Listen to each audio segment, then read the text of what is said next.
Okay. We have some attendees. Just share my screen. Oh, Kelly, I'm sorry, I forgot my my script. You want to hold on for a minute? Yeah, sure. Okay.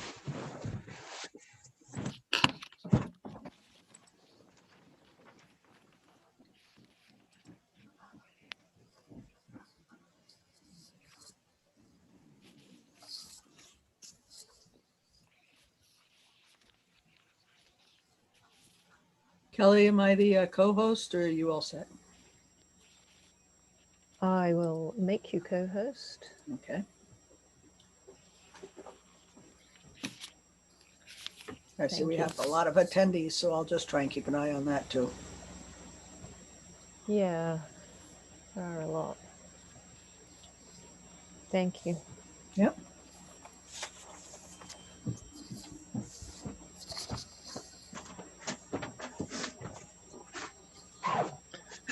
Sorry. 2 flights of stairs. Need a minute to catch your breath.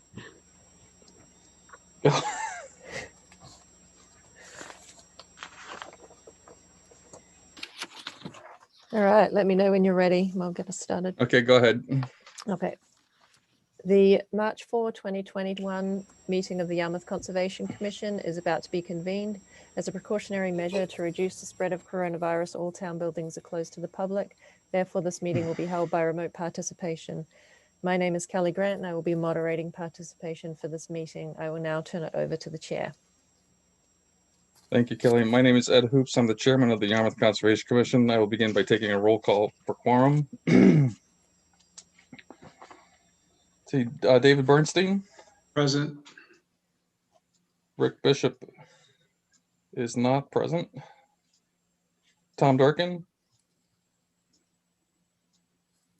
Thought I saw Tom there, right? Yeah, I think he's muted, but I can read lips. He says here, but I don't know if that does. Ed Hoops is here. Paul Huggins. Here. Ellie Lawrence. Here. And Patricia Mulhern. Yeah. All right, with a quorum present, the 6 of 7, I will now call the meeting to order. I will now ask the moderator to explain how remote participation works. Pursuant to Governor Baker's March 12, 2020 order suspending certain provisions of the open meeting law and the Governor's March 23, 2020 order imposing strict limitations on the number of people that may gather in one place, this meeting of the Yarmouth Conservation Commission is being conducted via remote participation. No in-person attendance will be permitted, but every effort will be made to ensure the public can adequately access and participate in the proceedings as provided for in the order. Persons who would like to view this meeting while in progress may do so by watching this virtual meeting or the live feed on the Town of Yarmouth YouTube channel. You may also listen to the meeting by dialing into the number provided on the notice of meeting. Closed captioning is provided for this meeting. Meeting participants can move the closed caption bar at any time on their screen or can turn it off if they choose.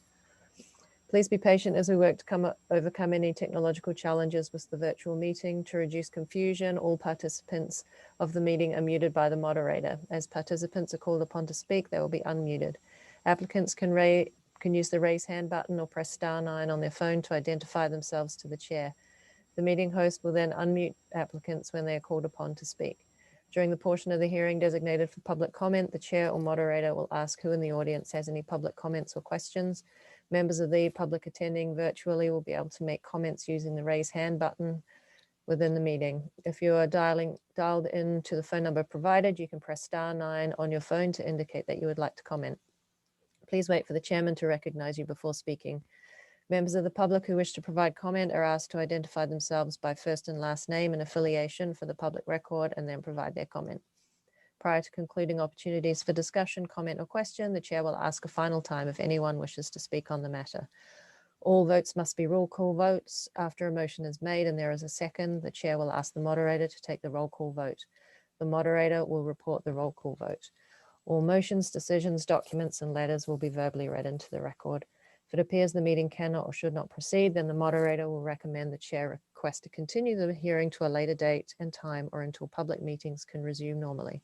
I will now hand the meeting back to the chair.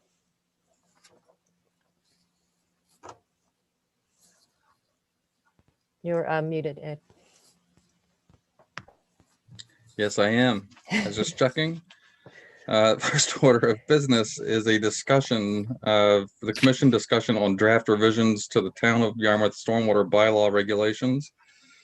And Kelly, you're going to give us a quick rundown, if you can.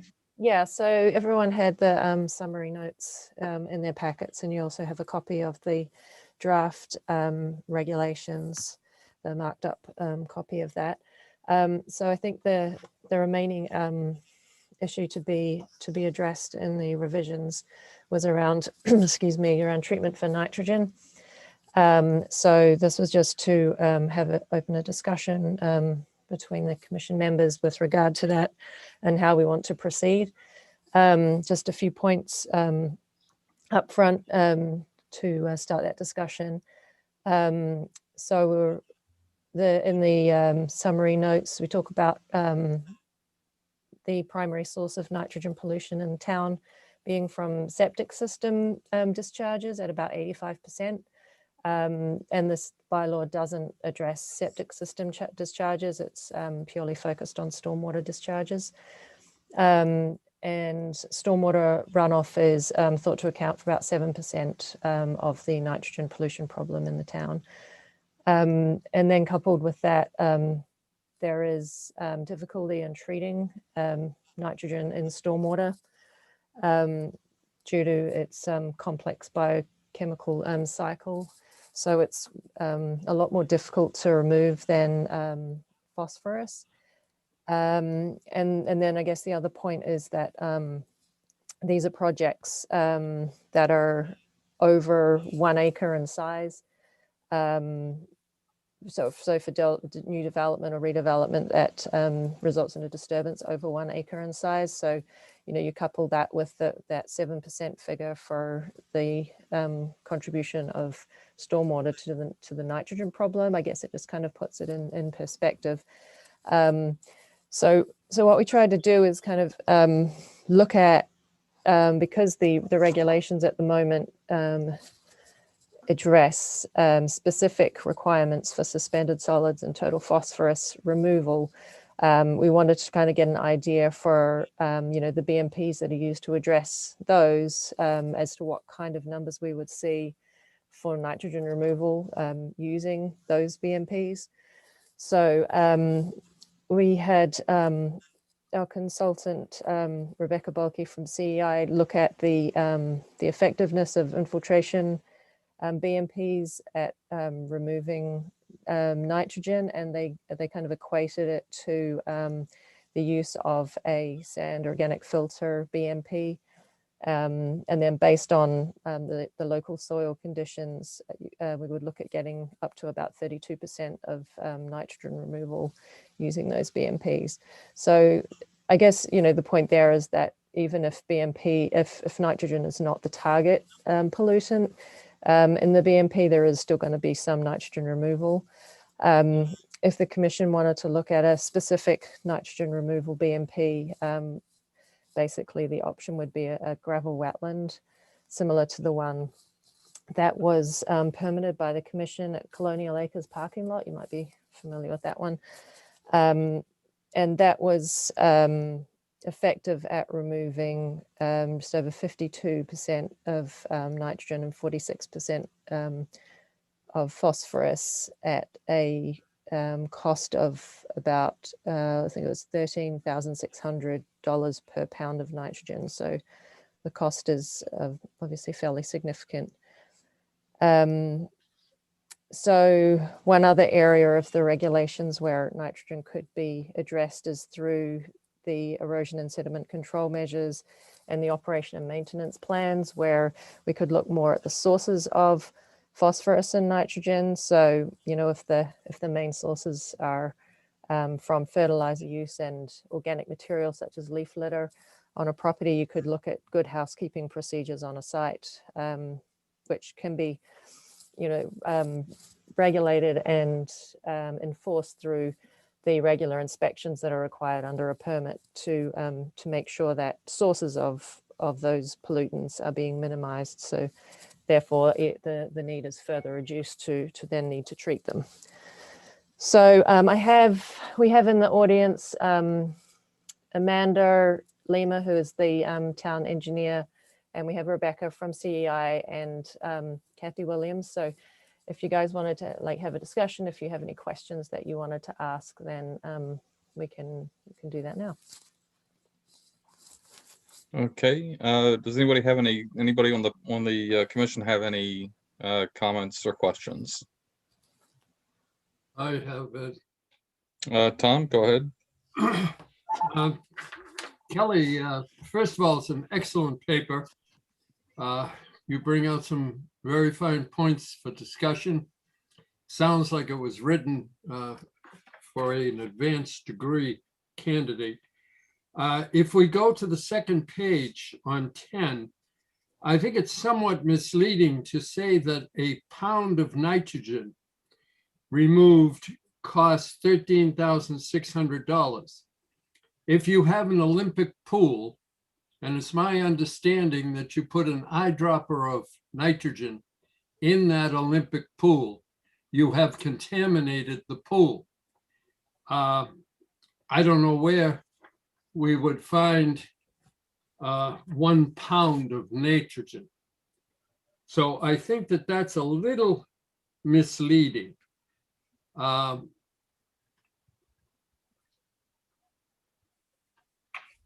think we do have to work with some increased energy to find the best management practices for the removal of nitrogen. Thank you. Okay. Thank you, Tom. Anybody else? Yeah, I do, David. David? I agree with Tom. When I read this and saw the best management practices, I asked myself, what are they? And I'm sure experts know what they are. But to go along with what Tom said, is there some kind of write-up about best management practices? So yeah, just the price per pound of nitrogen is used, I guess, as a comparative, so you can see the relative cost of different treatment technologies. So I guess on its own, it's probably, yeah, I guess you can see how you would see it that way. I guess it would be useful to be able to compare it with other BMPs. If Rebecca, did you want to chime in on those the relative costs for the different treatments? Yeah, I didn't know if you had shared the table that we had produced with the. No, I didn't share the So whole we had table. generated a table that, if you're talking about the BMPs that can be used for treatment, Dave, you had mentioned you'd be interested to hear more about the other BMPs. I don't know if you mean for stormwater treatment or if you were referring to kind of the good housekeeping type BMPs. Since we're talking about stormwater, I'm thinking about stormwater. Yeah, so we did generate a table that kind of looks at the various BMPs that can be used for treatment. And it does compare kind of cost estimates and removals for both phosphorus and nitrogen. It's hard to explain it without actually showing you the table. I think I have it here. I'll share it. So just waiting for it to come up, if it will. And just so you know where all of these numbers come from, EPA has produced these performance curves for various stormwater BMPs. And they have really targeted phosphorus and nitrogen removal to identify what the performance is for these various BMPs. They had also produced a separate document where they looked at cost estimates for constructing these, and that's where the pounds, the cost per pound comes in. So we basically are taking, this is what it costs to construct a BMP to treat 1 inch of runoff from an impervious surface. So we basically, when we did the cost comparison, we just assumed the same size parking lot, for example, that there was 1 inch of runoff over that parking lot. And if all of these individual BMPs were sized to handle that 1 inch of runoff, that would be the estimated cost to build these, basically, to design and build, I should say. And then looking at the performance curves, we can estimate what the removals are for those. So, you know, looking at this parking lot, if you look at the table in detail, there's some assumptions in there. So when we say this area is going to be developed, we are able to use that scenario to determine what the nitrogen and phosphorus loads coming off that property would be before they enter the BMP. And then we use the BMP performance curves that EPA has developed to estimate what both the pounds and the percent removal are. So that's how the figures were developed. The numbers that EPA uses to develop those performance curves are based on the UNH Stormwater Center. There has been a lot of testing of these various BMPs where they've actually monitored the water in and out. So that's where the percent removals come in. And if you look at the table, you can see, let me just try to blow this up a little bit for myself. I have a hard copy. But if you look at the table, you can see that most of the BMPs have very low removal percentages. The subsurface gravel wetland is really the only thing that removes greater than 60%. For nitrogen removal, everything else ranges between 13 and 32%. So that's why Kelly had called that out. And the reason we brought up the colonial acres is these are traditionally built as surface BMPs, and we know that land is very valuable. And a lot of the BMPs that are actually used down at the Cape are more infiltration, subsurface infiltration type structures. So we provided some information on the colonial acres because that was designed to be managed underground. So those removal rates are actual for the actual BMP that was constructed at Colonial Acres. You'll notice they're a little bit different than the 68% nitrogen shown here. And the reason for that is the Colonial Acres BMP was designed to treat a 1/2 inch of stormwater runoff versus 1 inch on this table. So this kind of gives you a good summary of we really focused on the ones that are in the MS4 permit that EPA outlines their performance curves for. So there may be some other BMPs that you could look into. It's certainly not that will get better removals than a gravel wetland, but this comparison was kind of limited to those studies and the information that was available because it is readily available. And I want to emphasize it was more for a comparison of BMPs. So when you're looking at this, it's not to say that this is the exact cost of a BMP. There are a lot of variables that come into play when you're doing a design and site specific information. There's depth to groundwater that comes into play. So the costs could vary, depending on that. But with all things equal, this is a good way to compare the BMPs to one another, if that makes sense. It's complicated.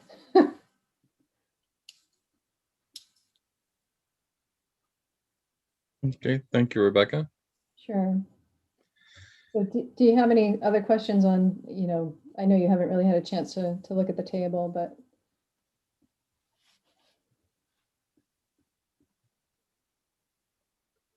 Any other questions on the table? Yeah, or on, the types of BMPs or.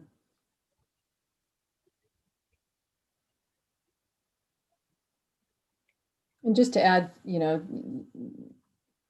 the issue with infiltration is, as Kelly mentioned, nitrates just, this is why they're an issue with septic systems as well. Nitrates, they really need an anaerobic condition, which is what the gravel wetlands provide. Otherwise, they tend to just move very readily through soils,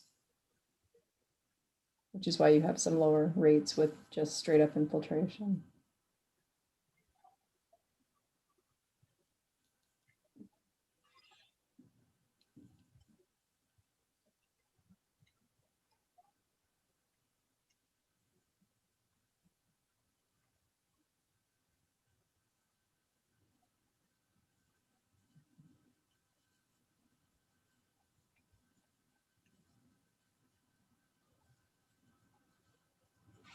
Okay, any other questions from the commissioners on the table or BMPs? I just have one more question, Good, sorry. David? When I'm reading about new developments must remove 90% of total suspended solids and 60% of total phosphorus. And then I look at the chart, I only see one way of doing 60%. Am I reading that right? For phosphorus? Yes. Yes. So does that mean that any new development must have subsurface gravel wetland in order to be No, approved? you can do treatment trains as well. So you can have pre-treatment, which does allow some credit as well. So one of the things in your regulations requires before you go to an infiltration basin, you would have to remove 44% of the TSS. And there are credits associated with those things as well. So you can use treatment trains to obtain what you have to. And I need to look at the phosphorus numbers again at this to provide more. Just looking at my.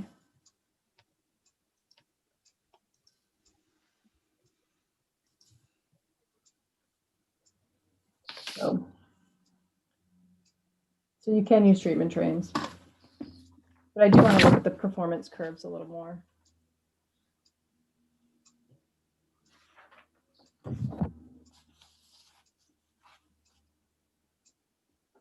Okay, while she's looking at those standards, does anybody have any other questions? I do. Just a clarification perhaps that Kelly could make for me. In paragraph 2, it states that the MS4 permit requires that all projects of 1 acre or more and projects of less than 1 acre, when they are part of the development plan of 1 or more acres, be covered by the regulations. Now, the average home lot in the town of Yarmouth, I think, is about 1/2 to 1/3 of an acre. So we have excluded from the permit requirements a significantly large portion of the land covered by residential properties. Yeah, this is targeted at larger development projects. So anything that's disturbing an acre or more, or for larger scale developments. So we're not interested in 85% of the homes in the land they cover in the town of Yarmouth. Is this what that's saying? Well, the Massachusetts MS4 permit that's what it's targeting. So that's what Okay. that's All what right. So we're required going to back to the regulate. state and saying the state is very lenient and we will continue to be exceptionally lenient. I mean, some towns do include in their regulations requirements for smaller sized projects as well, and then they have varying levels of requirements for different types of treatment. But the requirement of the MS4 permit is for us to look at projects that are 1 acre or more. I think they're going through, they started with looking at very large projects, and they started looking at the MS4 system for the town itself and the way we have our own best practices for our infrastructure. And now they're looking at, projects that we regulate in the town itself. So I think they're kind of looking at it in stages and bringing the regulations on in stages to try and address, without trying to address every single property, residential, commercial, municipal, all in one go. Thank you.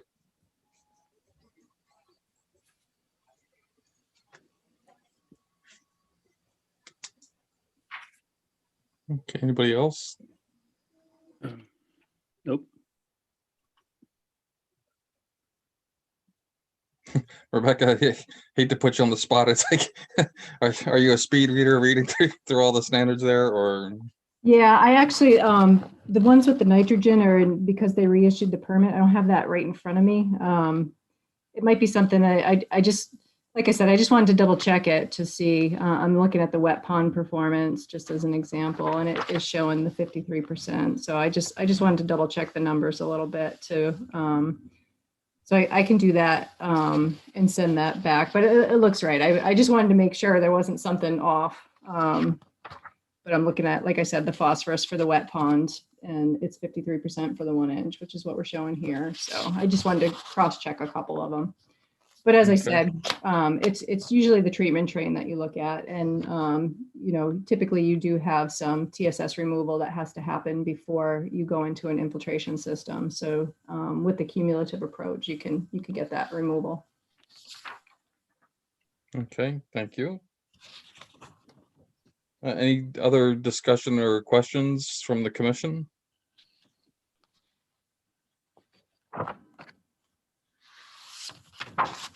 All right, Kelly, do you need anything else from us at this point, or? Well, I guess we need to have a decision on how we're going to move forward, because we need to finalize the updates to the regulations. So I guess we just need some guidance as to how the commission wants to proceed from here before the draft regulations would then, the process that will follow is the draft regulations that would then go out for public comment and a public hearing before being adopted by the commission. Okay, I mean, is there a deadline on any of this that has to happen before by a certain deadline? I believe that they need to be finalized by the end of June. Is that correct, Okay. Rebecca? Yes, June 30th. All right, so does the commission feel we should move forward and recommend the draft version at this point? Well, I feel that the draft version perhaps should include a greater emphasis on the nitrogen removal, rather than make it a poor second cousin to phosphorus removal. Okay, how's the rest of the commission feel on that? I need real opinions from everybody on this. Well, this is Ellie. The nitrogen is really something that is the elephant in the room.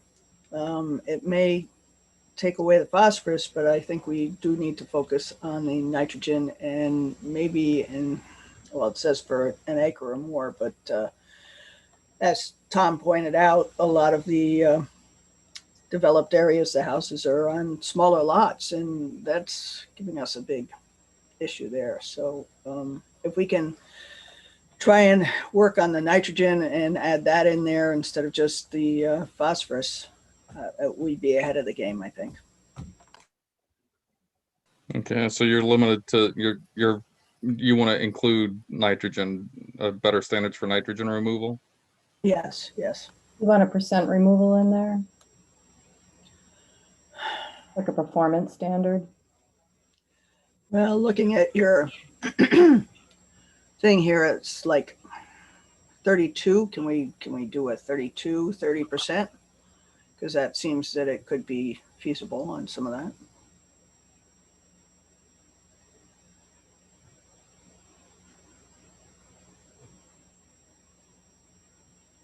Is that question directed to me? Sorry.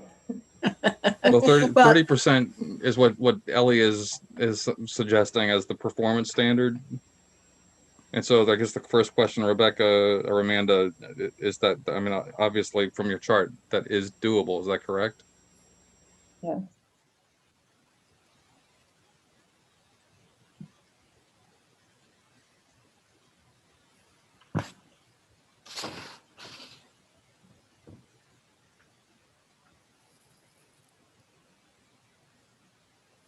So anybody else on the commission having a strong opinion, yes or no, on nitrogen, additional nitrogen?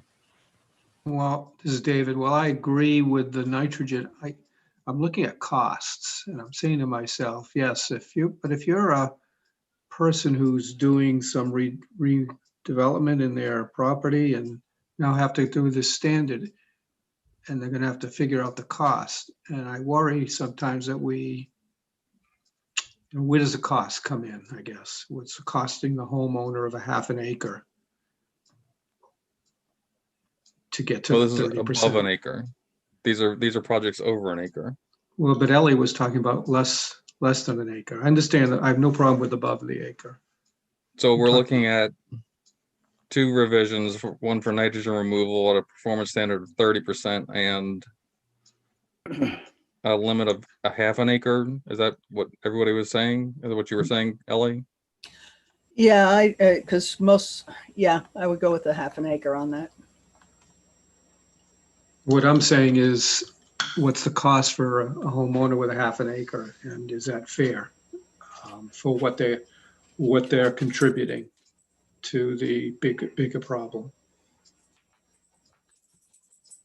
That's a Amanda or question. Rebecca, can anybody address that? Well, I think that's kind of the purpose of the table as well, is so you can see the cost implications if you do go with a specific removal. I don't think 30% is that difficult through infiltration, because that seems to be what everybody does in Yarmouth and the Cape. I don't think it's that will introduce a whole new added cost to a half acre lot. There will definitely be implications no matter what, even if you don't include a nitrogen removal and you are reducing the threshold. Those people will now have to implement whatever BMPs for phosphorus and anything else. I don't think they're required to do anything at this point in time. So that's kind of the purpose of the table, is to kind of give you a feel for what that could mean. The other thing I wanted to point out with the table, and I guess it gets a little more complicated, is this assumes a static storage of an inch of runoff over whatever the surface is that it's coming from. So these infiltration costs and everything else are based on a static storage volume to contain that 1 inch and then infiltrate it, as opposed to, I assume, a lot of systems down in Yarmouth are sized more dynamically, where they account for the infiltration rate. So there's some of that too. That's why it's very difficult to come up with an exact cost estimate, because of those variables with design and sites. If I could add on a little bit, Rebecca, just to kind of give some reference. So this is Amanda Lima, the town engineer. And so we made comments about Colonial Acres, which was a project that we completed last year. And just for some reference, ballpark was, for that, obviously it was a retrofit after the fact. We were trying to improve what was out there for the existing outfall, but that was greater than 2 acres. And we were able to pursue that by grant opportunities. And when you look at that, Rebecca had made a comment about groundwater, which we were battling groundwater for that particular area. So when you look at that entire parking lot of Colonial Acres, we had to utilize every square inch in order to, get as much as we could in and provide that anaerobic area that Rebecca was referencing. And on top of that, trying to get that first 1 inch of rain, which is kind of that struggling point of trying to get the balance. And as part of that, the town received a grant for a 75-25 match. That construction project alone, again, for over 2 acres of contribution of area, was over 200,000. Again, we're a little bit different because we're a municipality paying prevailing wage rates, so our rates are higher than private developers. But that was only feasible because we were able to obtain a grant from CZM to make that successful. And in that, we did take in consideration the private properties that do contribute to our roadways in that watershed analysis.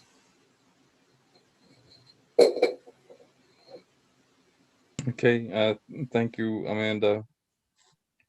So it seems like it's going to be it could be a significant increase in cost, regardless of size. You're talking about an increase in cost. So how say the rest of you? Ed? Tom? Yeah. Yeah, just another. I realize the importance and the necessity for comparing costs, etc. But if we move beyond individual situations and we look at the broad impact of phosphorus and nitrogen in our tourist population and land value along the shores of Lewis Bay and Parker River and Bass River. If we close our beaches, then the property will certainly plummet. So I think we have to keep in mind the global aspect of the damage that's being done to our economy, our health, and the value of our property in regard to the nitrogen and phosphorus and other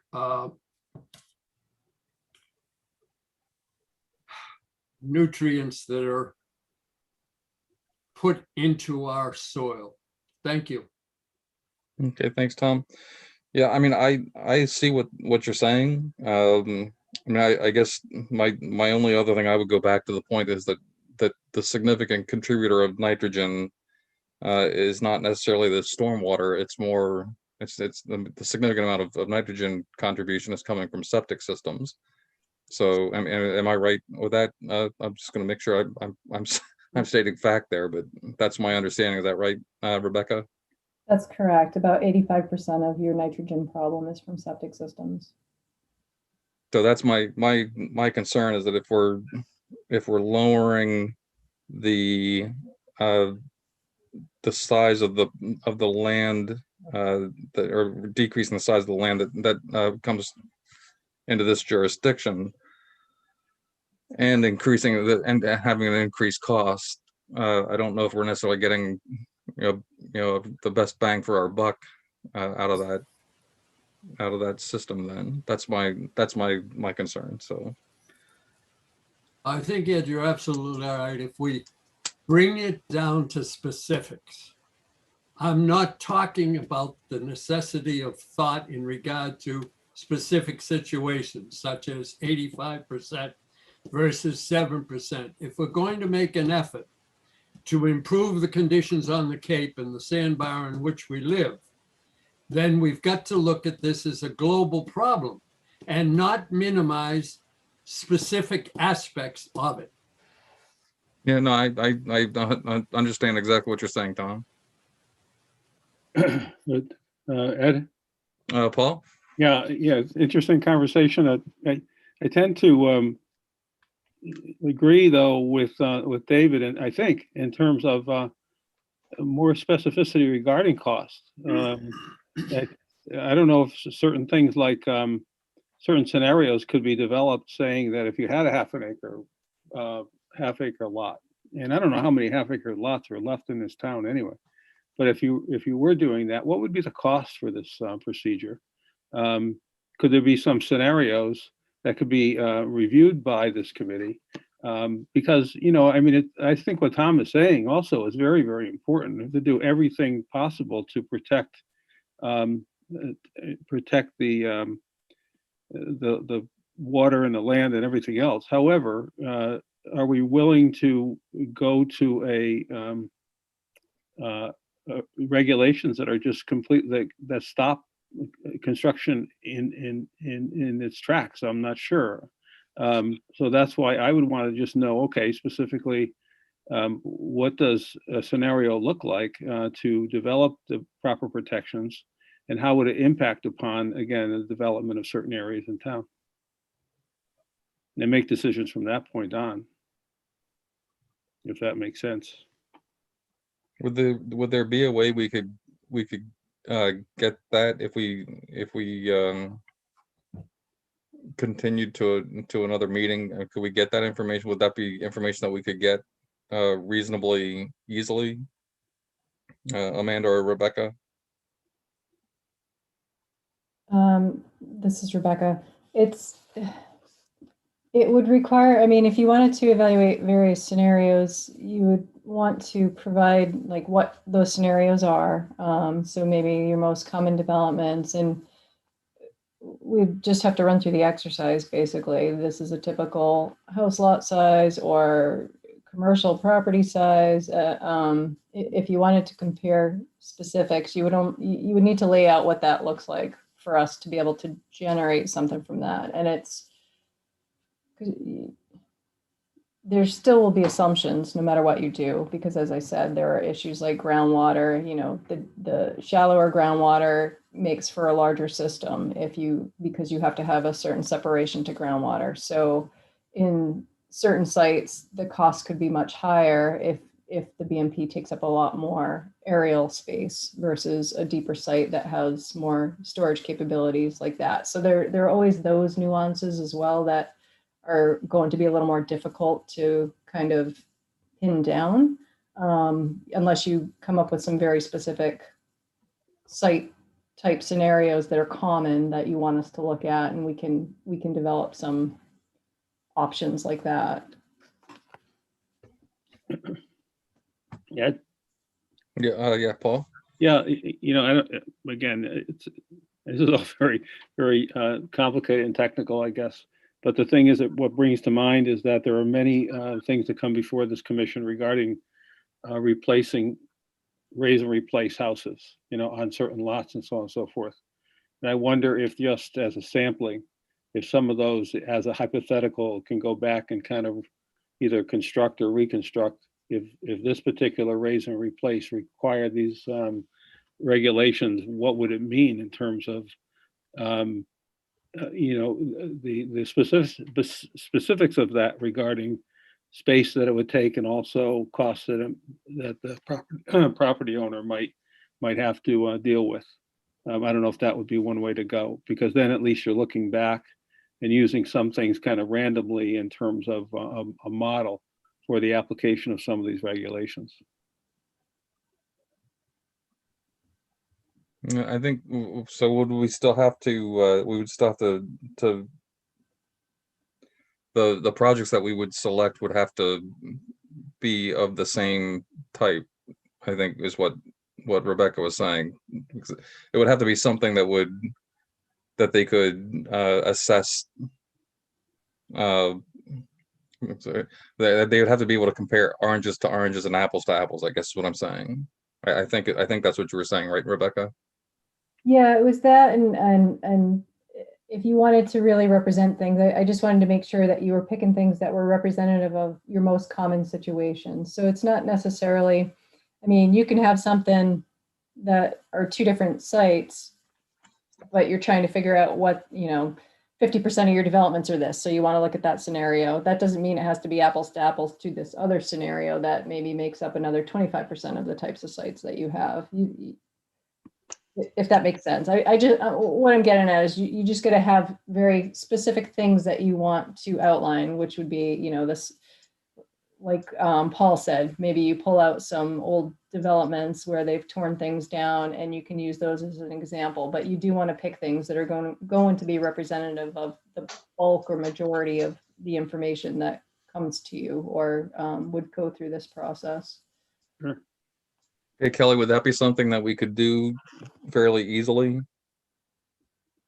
Well, I guess we would have to find projects that are of a comparable size. I mean, if you think about just raise and replace residential projects, I don't think they would really fall within that half acre because it's ground disturbance rather than lot size. So you know, you would still be looking at larger projects than the kind of residential projects that we typically see. We could certainly look and see what projects, you know, have been reviewed in the past that are of a larger size. The other point I guess is worth considering is actually tackling these pollutants at their source. So looking, rather than at treatment options, looking at limiting them at their source in terms of, you know, like fertilizer use and housekeeping procedures in terms of dealing with leaf litter and those kinds of things. Because if you don't have those sources in the first place, then you don't need to treat for them, and you can, you know, have the avoided costs. So I think that should also be, you know, considered in the regulations as a way of tackling the issue rather than just focusing on So you'd want to planning. see a source reduction section added to the bylaw then? Yeah, I mean, if you look at, going back to this, if stormwater is 7% of the problem, but you reduce the source in the first place, then that percentage becomes much, much lower, and the issue becomes almost negligible for, some of these types of projects that we're looking at. So, if you can just look at what the main sources of nitrogen are on a site for any particular site and find ways of reducing those sources, then you don't even really need to look at the treatment. Yeah, I mean, I tend I'd rather take it from that perspective, because it's something that we can do. Yeah, I mean, ultimately it comes down to the question of like, can you really, I mean, we can discourage the use of fertilizers Yeah. in the on the lawns and gardens and things, but how we go about enforcing that, I don't know if that's Yeah. necessarily, but at But, least we would have the. If you look at the design of a project in terms of what they're actually planting, you could make them, get them to focus on plantings that don't require the input of fertilizers so much, so that, plants are designed for the local landscape, local climate conditions where they're not requiring so many inputs to keep. Yeah, I mean, that's the whole idea behind So- native planting to begin with, so. Yeah, so if we had more of a focus on reviewing those types of landscaping plans to focus on ones that don't require so many inputs, then you're really tackling it at the source. And then we would just have to be far more discerning when it comes to plant lists and holding the line for truly native plants. But Yeah, and then you have measures that can be implemented for, we're always looking at including gutters and downspouts to dry wells, so you don't have water running off across impervious surfaces where they're picking up contaminants. So if you are removing those opportunities for runoff across impervious surfaces, then again you're reducing the source of any contaminants. So there are different ways of tackling it rather than just with a percentage number of pollutant reduction. well, it's always a cheaper solution to front load the problem and deal with the source before it becomes a problem. Don't let it become a problem in the first place. It's cheaper to deal with it that way. So Yeah, Ed. Paul.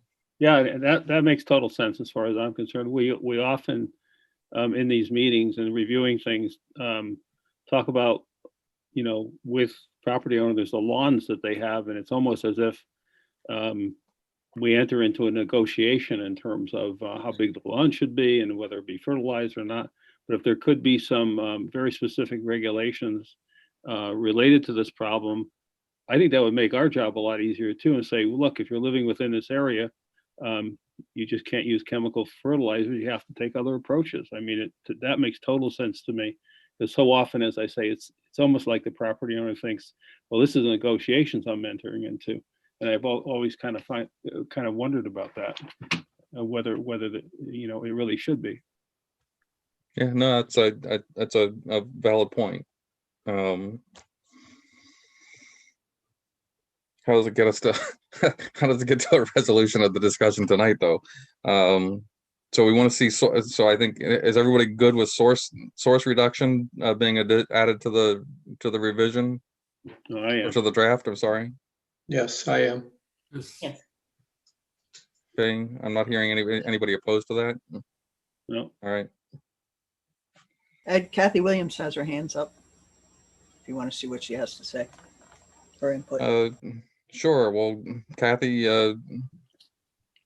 Hi, Ed. I just wanted to make a practical point. If you're talking about changing it from 1 acre to half an acre, the number of permits that you would be required to review and issue would go up quite a bit. I don't think that at 1 acre you'd have that many permits you'd be looking at. It's just a practical standpoint of I know that you guys have very, very heavy agendas all the time. So adding that at a half acre right away might be a little bit more difficult. I might suggest that maybe, because we do have that deadline of the MS4 of June 30th, that maybe we keep it at the 1 acre for now, and then you can always take a look at reducing it once you get the whole process and everything down pat. It might be easier to decrease the acreage later.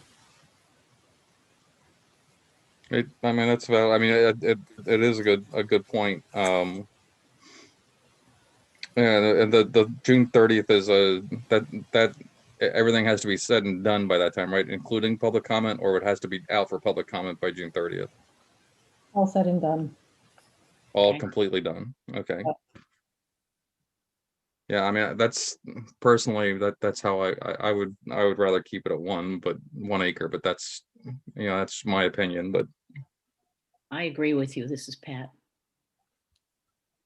I think Kathy makes a good point. And I just want to also say there is organic fertilizer that people can start using.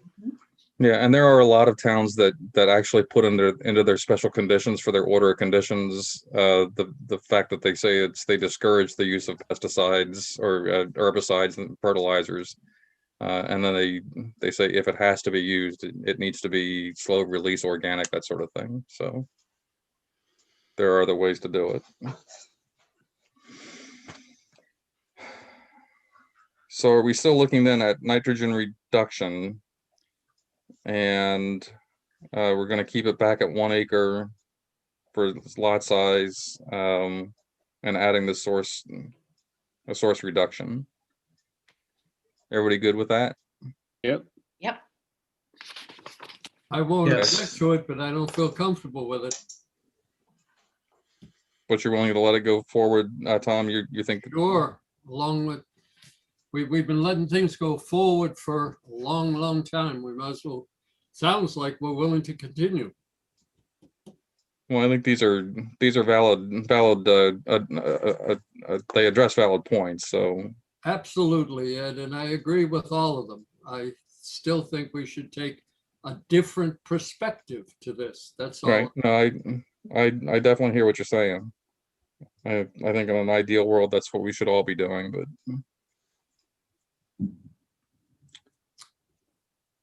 All right, so Amanda and Rebecca, do you need and Kelly, are you good going forward then with this? What we've sort of framed out here?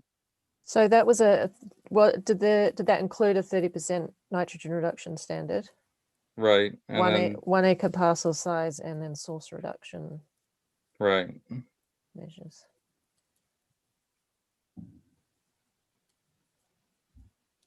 Okay, so yeah, we can try and draft up some changes.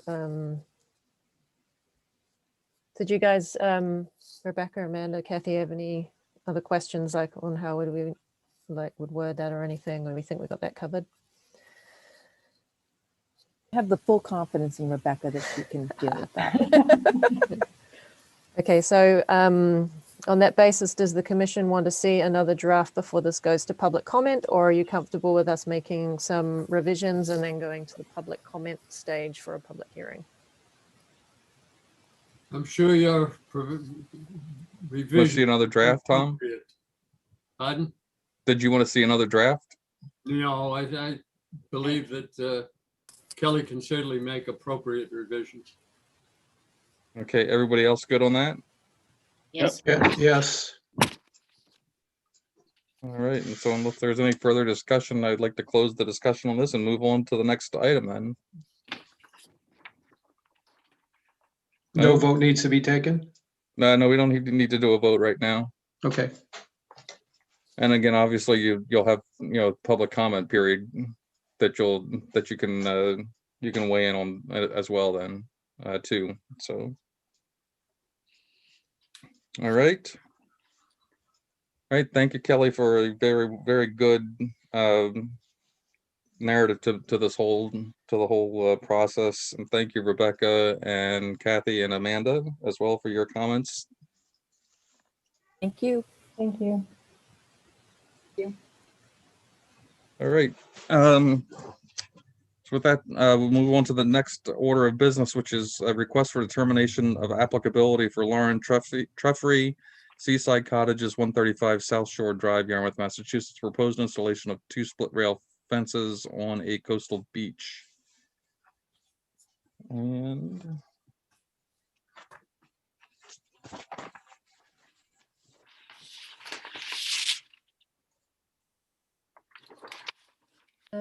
looking for a representative in the audience.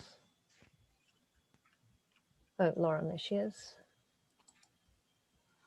Okay, I've allowed Lauren to speak. And I'll just change the slides. Okay, Lauren, you there? Yep, I'm here. Okay, if you just introduce yourself and then just briefly describe the project. So my name's Lauren Treffry. I'm the property manager over at Seaside Cottages. And we are proposing to install split rail fencing on either side of our private beach. We are hoping to install the split rail, which would be, I spoke with a fencing company and they sell them 11 feet long. So we're hoping to do 2 on each side, so 22 feet long. They have 2 rails and they would be about 3.5 feet high.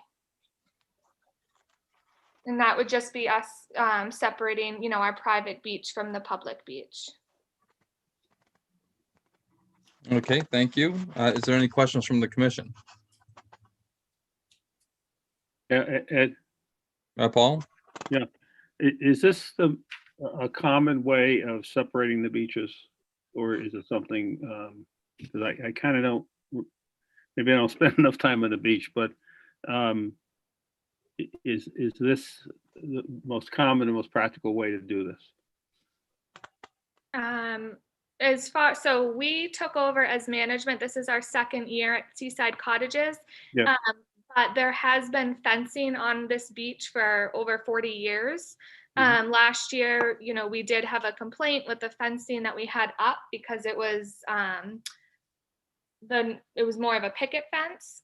So we were told to take it down, which we did, and we were told that split rail is typically what is approved for coastal beaches. So that's what we're just hoping to move forward and have there. But yes, if you walk up and down, the beach, you see fencing separating the beaches, all down it. Yeah, okay, I think I remember that conversation. Thank you. Okay, anybody else? Yeah, Ed, Was that Tom? Tom, yeah. Okay, Tom. I wonder on the western side, Lauren, would we have enough room for 22 feet before impinging on the mean high water mark? Yeah, there would be plenty of feet and, plenty of room for that. And of course, if we did run into any issue, we have no problem with adjusting that length, but I don't foresee an issue with that at all. Okay, thank you. Mhm. Thank you. Anybody else? This is Ellie here. Would it Ellie? extend to that post that we see on the bottom picture? Would it go all the way down to that larger post? I'm not sure what, Kelly, I don't know if you can answer, but did you mark out is that the red mark? Is that the 22 feet line? Yeah, so I went out and measured from this post here, and so this is 22 feet. The red line. It's a stake in the ground, but I just put a red line in so it's more visible. So this is 22 feet back from this post here on this one. So this post here would be removed. Yeah.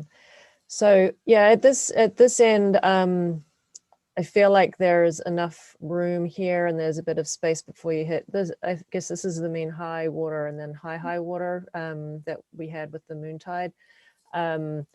But at this end of the beach, I think this is the western end, it does feel a little closer, like you're right on the edge of that high tide. So it might be appropriate that on this end, they can do the 2 spans out to 22 feet. But at this one, maybe if they did a full span and then a half span, just to bring it up more into kind of this area here. So you get a little bit of space. It's not getting hit by the higher tides and the storm tides so much. But yeah, the open split rail design was the preferred alternative if any fencing is desired in the beach area, just because it does allow for the flow around it.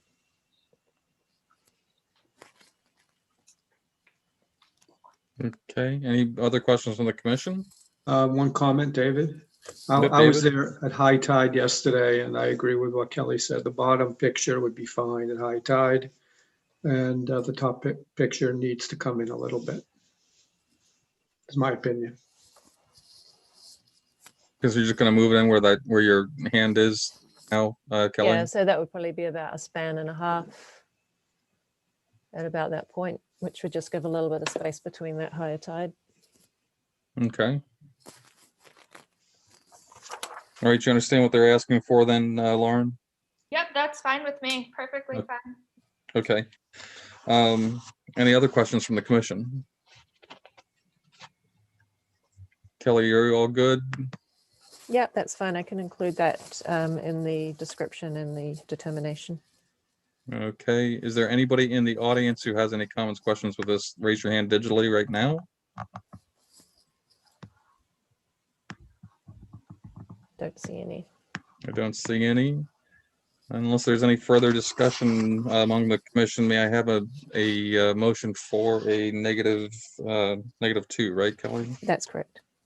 -2 with the additional condition for the determination that they're moving they're shortening the length of the fence on the eastern side, right? Weston. Oh, sorry, western. Okay. So moved, Ellie. Okay, thank you, Ellie. Is there a second? Paul, Thank you, Paul. Kelly, would you call the roll? Durkin, Aye. Bernstein, Aye. Lawrence, Aye. Hoops, Aye. Huggins, aye. Mulhern. Aye. Motion carries unanimously 6-0. All right, thank you, Lauren. A negative determination is a good thing for you. It's a positive thing for you. It means that you won't have to do any further filing. You do have to wait the appeal period. Kelly will be in touch with you when she actually can issue the determination. All right.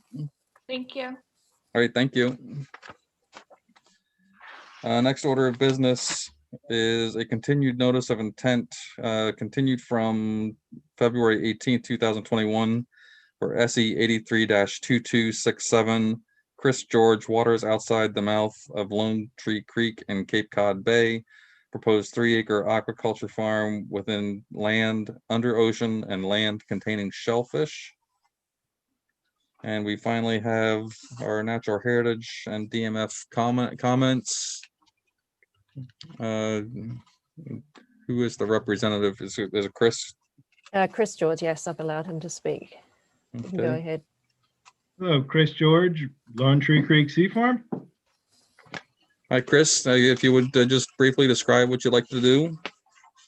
Well, I'd like to put a 3-acre aquaculture grant site north of Lone Tree Creek for the culture of oysters and clams, and the commercial sale to at the producer level, and grow those commercially for sale and income. Okay, great. Thank you. Just before we get into questions, I will say that we do have natural heritage comment back, DMF comment as well. They did want to call out the fact that the natural heritage has 2 conditions. Number 1, the understanding that gear shall rest on the bottom and shall be anchored where necessary, and that all access to be by boat or foot, no motorized access other than boat. All right, any questions from the commission?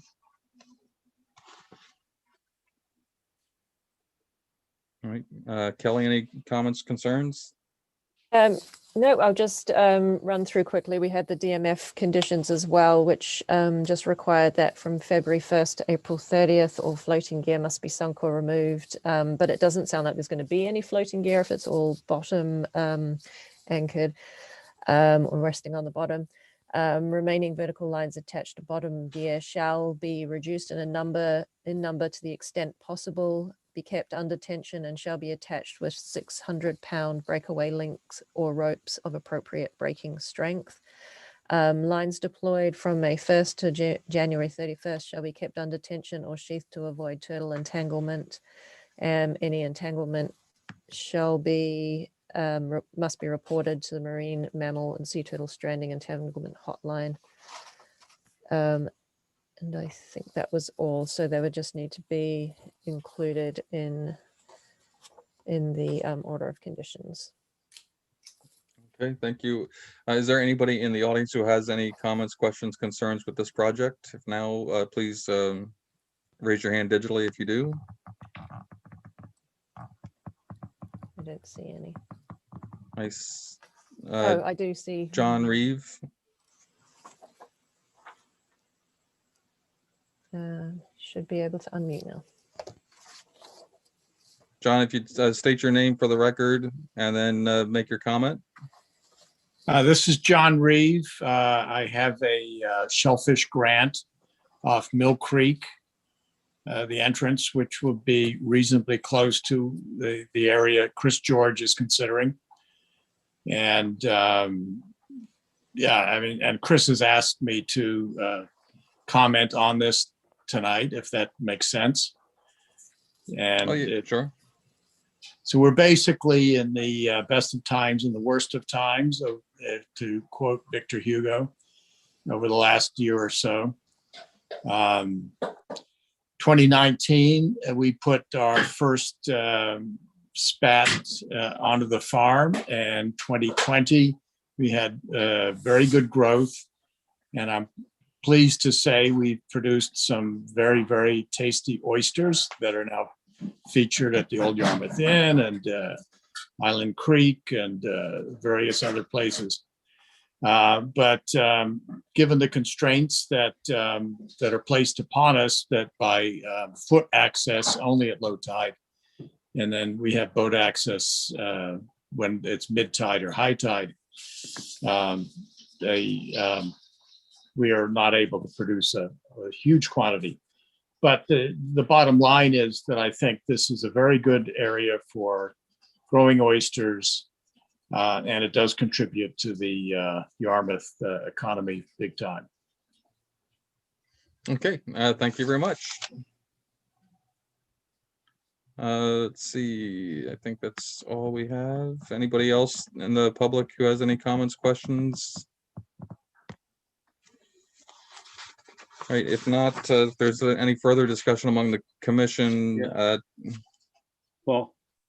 Oh, I'm sorry, Paul, go ahead. Yeah, just a quick question. What were the dates again for the gear being in the water?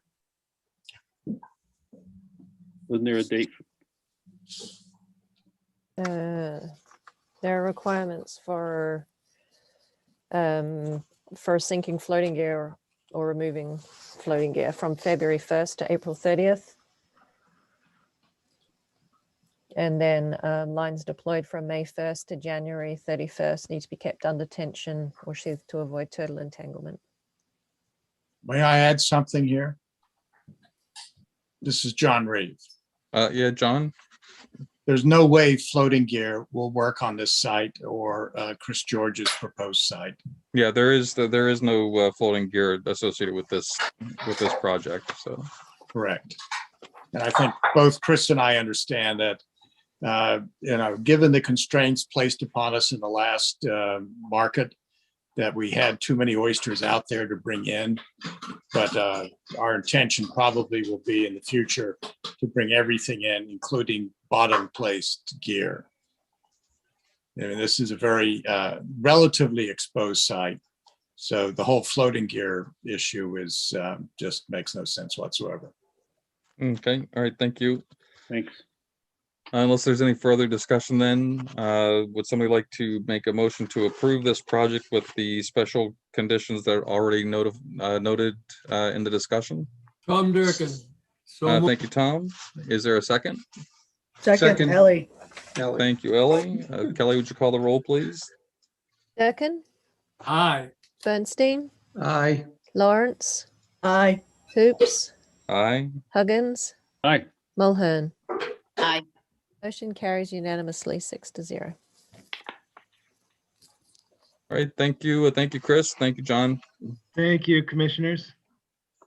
And John. Next order of business is another continued notice of intent, continued from February 18, 2021 for SE 83-2263, Paul M. and Jody L. Steele, 66 Grandview Drive, Yarmouth, Massachusetts. Proposed bulkhead replacement with rock revetment and proposed dock with boat lift within riverfront area and coastal wetland resource areas. Let the record show that Commissioner Lawrence had missed one of the hearings. She has listened to all the testimony and has signed the Mullins agreement that she is all set and caught back up to speed with this project. Mark. Yes, can you hear me okay? Yeah, go ahead. All right, hopefully my audio stays well. Mark Burgess with Shorefront Consulting. Yes, so we were asked to make a small revision to the plan to increase the vegetated buffer from 5 feet to 10 feet, which was done.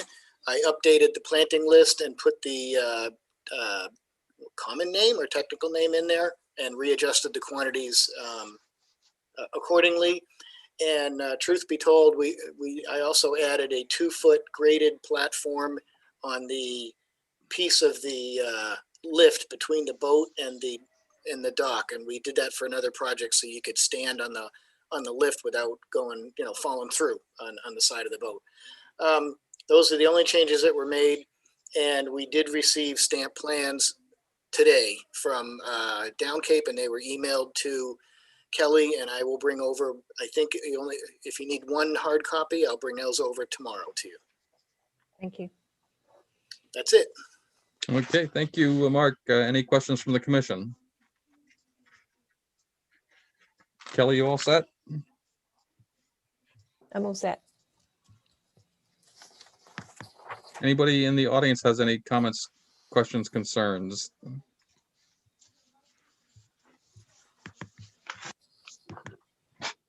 I see none. Unless there's further discussion, would somebody like to make a motion to approve the project with the special conditions and approve the this revised plan? So moved, David. Thank you, David. Is there a second?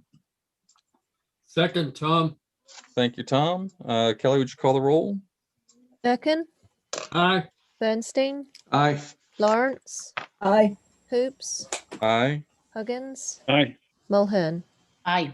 Motion carries unanimously 6-0. All right, thank you. Next order of business is another continued notice of intent. And I've lost my place. Sorry. It's continued from February 18th, 2021 for SE 83-2266. Mark C. and Darlene A. Stover, 172 Blue Rock Road, Yarmouth, Massachusetts. Proposed reconstruction of existing dock, bulkhead, and access stairs within riverfront area and coastal wetland resource areas. Again, let the record show that Commissioner Lawrence had missed the last hearing. She has watched all of the testimony and has now caught up and has signed the Mullins a contract as well. Mark. Okay. Yes, again, Mark Burgess, Shorefront Consulting. Again, we had a small revision to do here. So we were asked to look into the plants that we'd put above the bulkhead for the fill that's behind the bulkhead. I reached out to Crawford Landscaping, and they provided me with some suggestions, and Kelly and I fine-tuned those, and those are on the plan. As far as the fiber rolls go, I drew, I think, 3 rows, and then Kelly provided me with a picture, which is on the plan, of another way to do it. So if we use less than 3 rows, then we'll use less. But I think there's enough there to show the intent of providing a soft return on the north side of the bulkhead.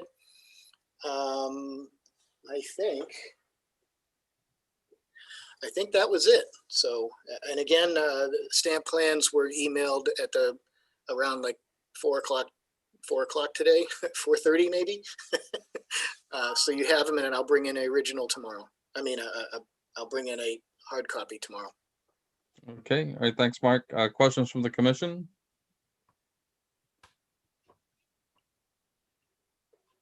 Kelly, any comments, concerns? No, I'm all set, thanks.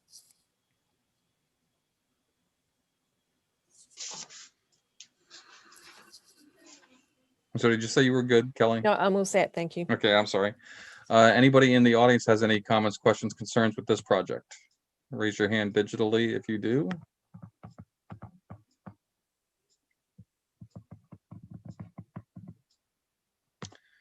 All right, if no further discussion among the commission, then I have a motion to approve the project with the revised plan and all special conditions discussed.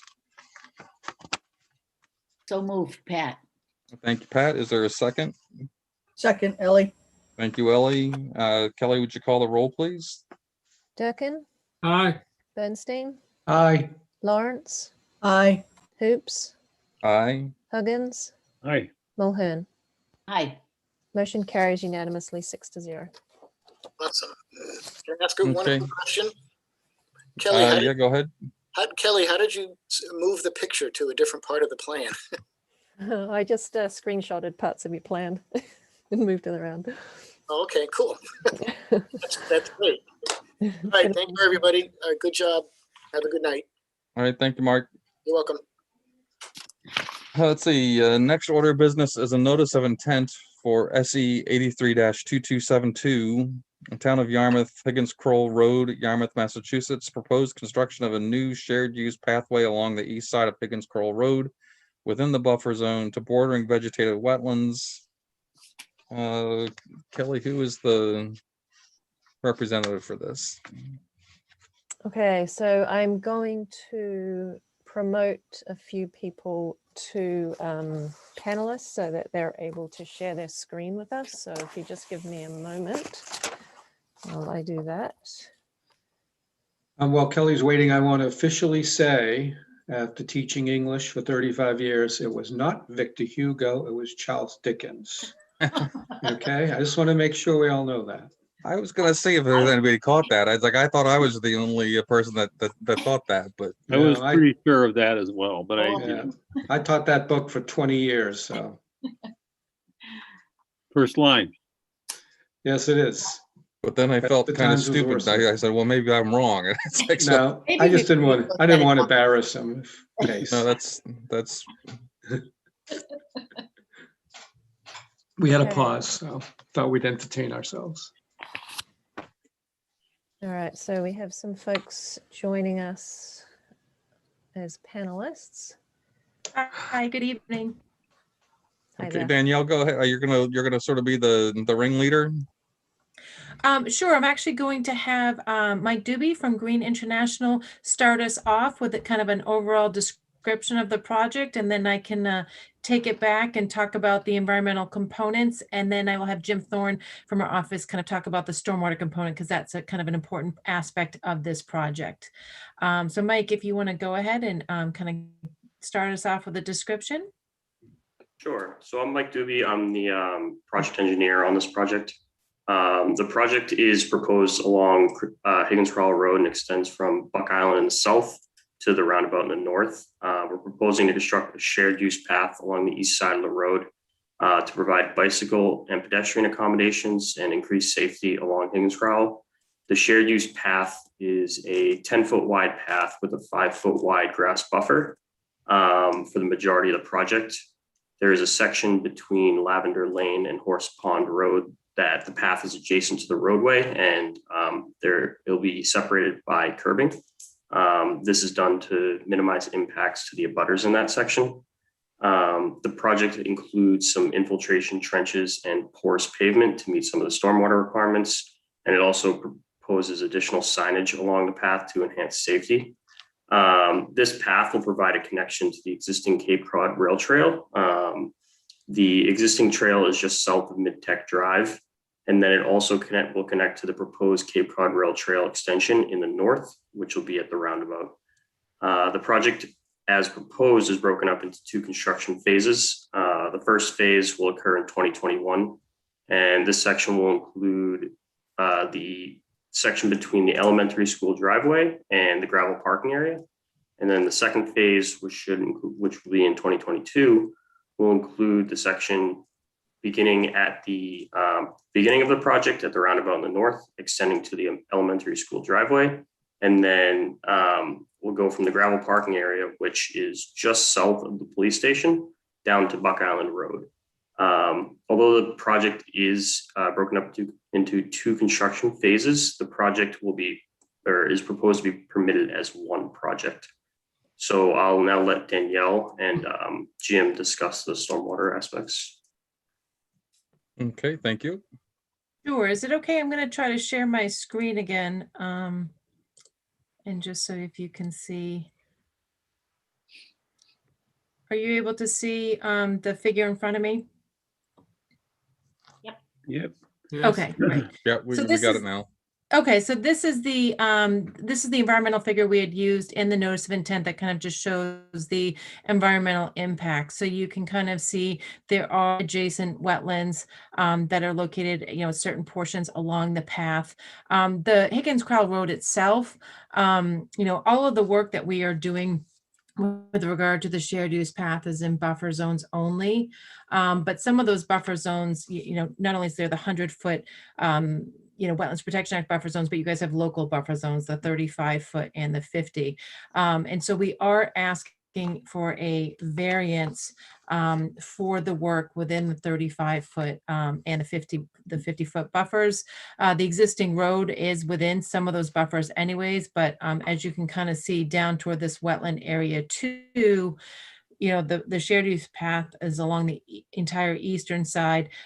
So it does get a little bit closer to that wetland, but we are installing a wall in that area to make sure we actually do not have any wetland impacts.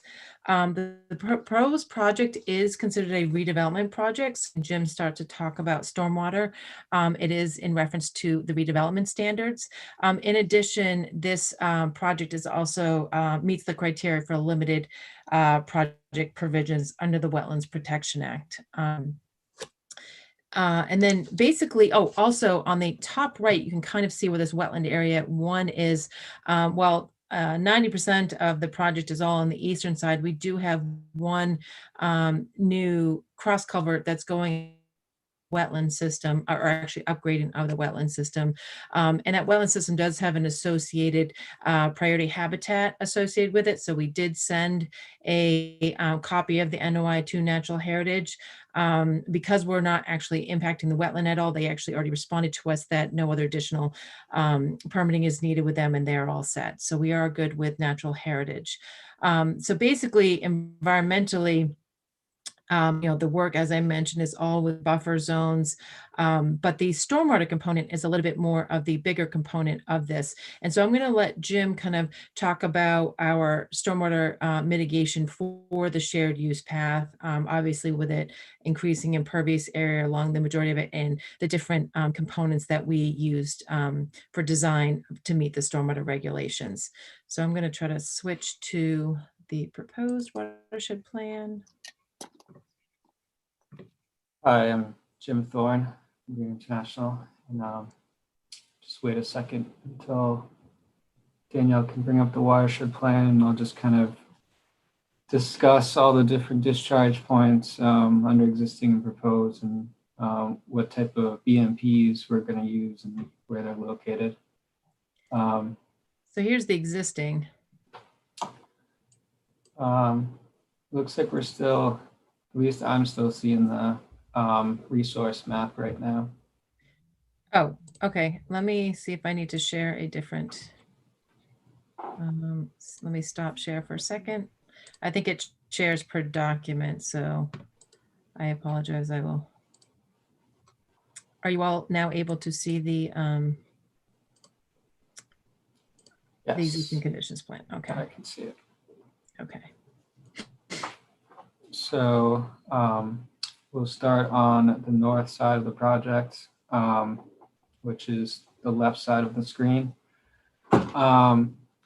So all of this area discharges to a low point at DP1 under existing conditions, and is, like Danielle was saying, there's a cross culvert that discharges into the wetland across the street. And the next discharge point is DP2 as you kind of move south. And this discharges just south of Chickadee Lane, in between Chickadee Lane and the Margaret Small Elementary School. And then as you continue south, there's another discharge point, 3A, which discharges within the driveway of the, within that driveway loop of the Marguerite Small Elementary School entrance. And then as you continue south, there's another discharge point, DP3.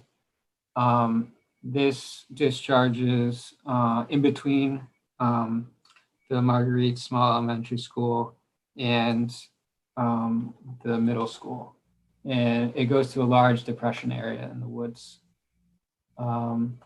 As you continue going south, we reach DP4A. This discharges to, there's an existing kind of gravel parking lot where for hiking trails. And so there's a localized discharge point around that location.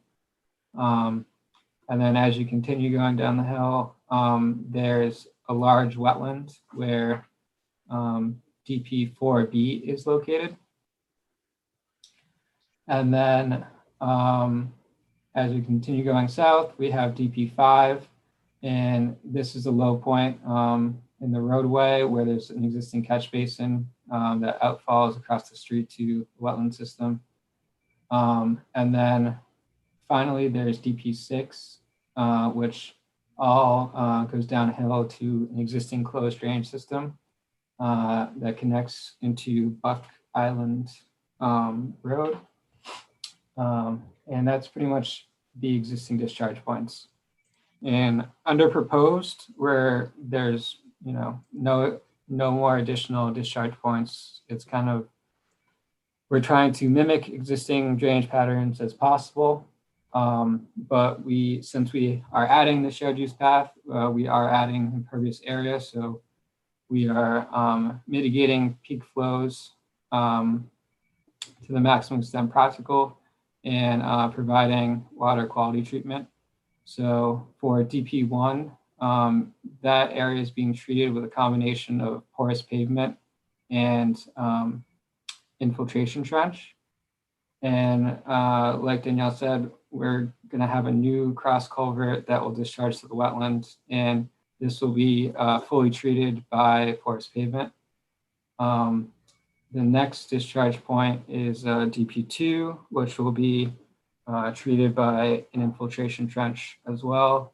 DP3A will also use a infiltration trench, and so will DP3B.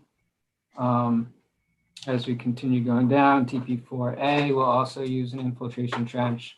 So all these discharge points will all be treated with infiltration trenches to kind of help with water quality, volume, and peak flows. And when we get to 4A, like I said, that's going to be also treated by an infiltration trench. 4B, there will be a combination which will follow existing conditions and will directly discharge into the wetland, and then part of this area will be treated by an infiltration trench. And this area would be 4C, and under existing conditions, 4C actually originally discharged to DP5. And the reason why we are rerouting it to DP4B is to lessen the load to DP5 because we are unable to provide stormwater treatment for DP5. So we're rerouting due to site constraints. So we're able to treat this area, and DP4 is a large wetland system which is able to take the extra area. And then finally, we have DP6, which will be treated by porous pavement. And that is essentially our proposed drainage system for stormwater. And does Danielle or Tom or Mike want to add anything, or do we want to open up to questions? No, I think the only thing just to add is, you know, we're as Jim was mentioning, we're meeting the peak rates for the majority of the storms. This was an interesting site in the fact that because everything sheet flows, we wanted to mimic that as much as possible. So installing a closed drainage system was kind of not feasible and not desired. So we used a combination between the infiltration trenches, which allows sheet flow, as well as permeable pavement. To basically capture and treat the stormwater that way. And we use the infiltration trenches where we could, where we had additional right-of-way areas where we could allow the shared use path to sheet flow off of that. But as Jim mentioned, there were a couple areas where it just wasn't conducive to be able to do that. So that's where the porous pavement kind of came in. It's really at the northern section, at the very southern section as well. Those were the two areas where the permeable pavement is going to be in place. So between the combination of the two of them, we are able to mitigate for the stormwater runoff and actually significantly improve the quality of runoff from this site.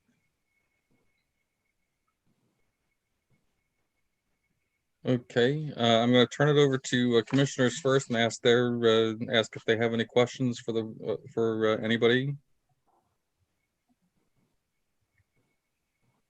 Nope. You're all set. I did want to point out, I guess there is one section of the plan where the 35-foot buffer is being. There's a slight incursion into that 35-foot buffer. Is that correct? That is correct. So we are asking for a variance. Okay, so as part of the yes, as part of the notice of intent. Okay, just to point that out to everybody. Any other questions from the commission? Kelly, any comments? I did have a question on page 6 of the notice. It stated that staging equipment in vegetated wetland or waterway resource areas overnight or on weekends shall be prohibited. So I just wanted to clarify whether there was going to be equipment staged in the wetland at other times. There certainly wouldn't be anything within the wetland. Are you talking about potentially the buffer zones? No, I mean, it states in there that there's going to be staging of equipment, and there won't be staging of equipment in the vegetated wetland or waterway overnight or on weekends. I just want to clarify that there won't be staging of equipment in a wetland at any time. Oh, yes. No, there absolutely will not. And if you want to, we can either revise that sentence and resend you that page, or if you want to add a condition, that's fine. The intent was there will be no staging right in the wetlands or waterways. That should not be subject to times. There wouldn't be any staging of that. Yeah, that's fine. We can just make sure we include that in the conditions. So just also wanted to follow up on the operation and maintenance plan that wasn't included in the stormwater report. My understanding is that it may be included in the town's MS4 O&M plan, but I wanted to clarify that.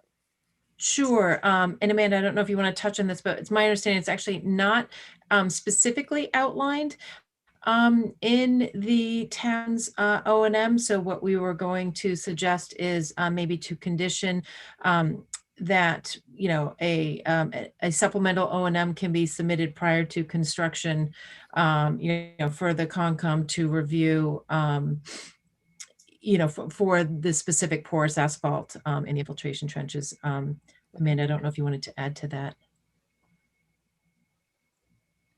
Hello, Amanda Lima, town engineer. I did touch base with Rebecca, who was speaking earlier from CEI, to go over our MS4 O&M plan. And to date, we don't have anything referencing sidewalks or our porous asphalt for O&M. So I did discuss it with her briefly in regards to adding that and amending that. She did say it was like a living document, so we could add those in there. And I think that that would be good because we have many applications throughout the town for porous asphalt, not beyond our limits of this project here. So I think it would be a good thing. And we do have for the general audience, we do have a vacuum sweeper that can be utilized to clean up some of the silt that does accumulate in the porous asphalt. So those revisions hopefully will be made short term too, so then we can just reference them. Okay. So I guess as part of this permit, we'll just include in the conditions that an O&M plan will either be submitted prior to finalizing construction, or revisions will be made to the MS4 O&M plan, and that operation basically will be carried out in accordance with that, just so we're covered either way, depending on when those updates are made. Sounds good. Thank you. Okay, thanks. Anything else, Kelly? I have nothing else. And actually, I just wanted to bring up, sorry, one other small component. I believe the DPW had also done a review of this, and there were some small comments that we addressed to them today. One of those small comments did have a small change to the calculations for, I think it's DP1. We're still meeting the peak rates. There's no issues there. We're still meeting all the water quality volumes. It was just, there was a small mistake with leaving a portion of the pipe in the calculations where it wasn't in the detail for the actual trench. So we already sent them revised calculations. So I will, since it doesn't actually change any conditions we're already meeting, if it's all right with Amanda and Kelly, I will just forward you those revised, that revised information either today or tomorrow, just for you to include. But I did just want to note there was one small change to the calculations to include with this notice of intent. Okay, thanks. Okay, any other questions from the commission? No, thanks. All right, is there anybody in the audience who has any questions or comments about this project? You do raise your hand digitally. We do have one on chat. A question on chat. I don't know if you've seen that.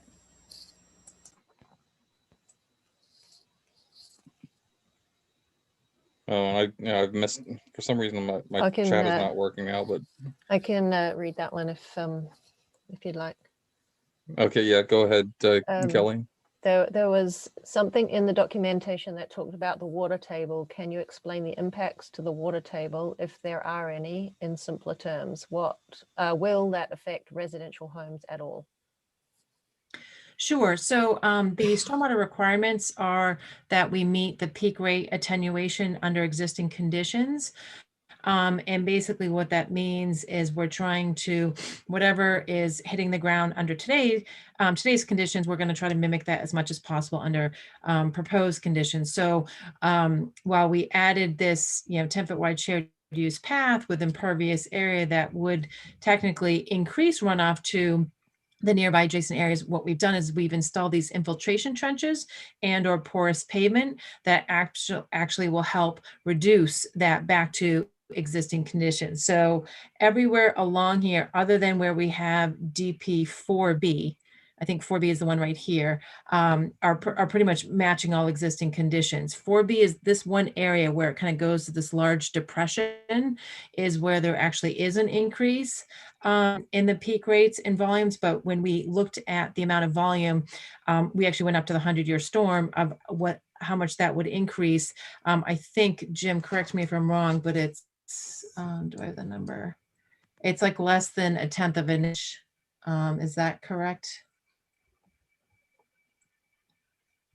I think it's, I don't have the number right in front of me, but it's negligible, I guess is my point. So the majority of the project, you will not see an increase in peak rates. That's what we're required to meet regulation wise.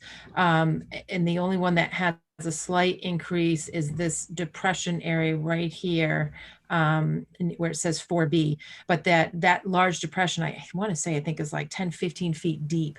So the increase that we're showing is, less than an inch in there. So it certainly is negligible with regard to that. Okay, thank you. Anybody else in the audience who has any questions? Amanda, do you have I'm all do you have a set. comment? Sorry, that was from earlier. Okay, all right, just checking. Anybody else in the audience who has any comments, questions, raise your hand digitally. If not, is there any further discussion among the commission?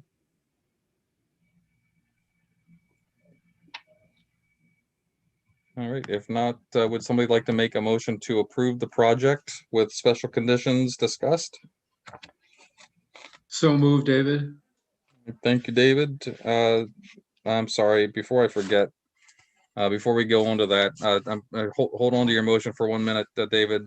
I think we need to do establish a finding, since we do have the incursion into the 35-foot buffer. So what I'd first like to do is vote on the finding, and the finding states that incursion into the 35-foot buffer is allowed because there is an overriding public benefit. Would somebody like to make a motion to that effect? So moved, Ellie. Thank you, Ellie. Is there a second? Second, Tom. Thank you, Tom. Kelly, would you call the roll? Durkin, Aye. Bernstein, Aye. Lawrence, Aye. Hoops, Aye. Huggins, Aye. Mulhern. Aye. Motion carries unanimously 6-0. All right, thank you, everybody. And now to the motion to approve the project has already been motioned by David. Is there a second? Second, Paul. Thank you, Paul. Kelly, would you call the roll? Durkin, Aye. Bernstein, Aye. Lawrence, Aye. Hoops, Aye. Huggins, Aye. Mulhern. Aye. Motion carries unanimously 6-0. Okay, thank you, everybody. Great. Thank you so much. Have a good night. You Thank too. Too. And like I was gonna say, make sure you stop sharing your screen. Yes. All right, next order of business is another notice of intent for SE 83-2269 Timothy P. Bradley, 100 White Cedar Road, Yarmouth, Massachusetts. Proposed construction of deck and addition within existing patio footprint within the buffer zone to a coastal bank and a salt marsh and within land subject to coastal storm flowage. Is that Hannah? We have Danny Gonzalez. Oh, sorry, I just emailed Amanda to talk again. All right, he should be good. Good evening. For the record, Danny Gonzalez, professional engineer with Downcape Engineering, here on behalf of the Bradleys and their property at 100 White Cedar Road. What we have here is an existing dwelling out on Great Island there. What we're proposing is a new deck and a small infill of an addition over an existing patio area. Just for a little bit of context, this house was raised and replaced back in 2007. I believe all the orders were met and closed out prior to this hearing. And again, no increase in hardscape over what currently exists. They just kind of want to replace their existing patio with some deck and infill a little portion of their dwelling back with a new addition. So keep it short and sweet. Happy to answer any questions that you might have. Okay, great. Questions from the commission?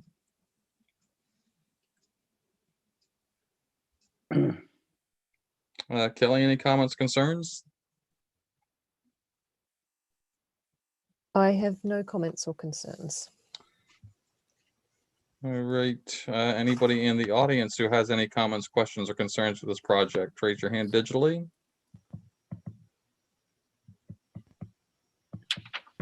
Last chance. If not, there's no further discussion among the commission. May I have a motion to approve the project with special conditions? So moved, Ellie. Thank you, Ellie. Is there a second? Second, Tom. Thank you, Tom. Kelly, would you call the roll, please? Durkin, Aye. Bernstein, Aye. Lawrence, Aye. Hoops, Aye. Huggins, Aye. Mulhern. Aye. Motion carries unanimously 6-0.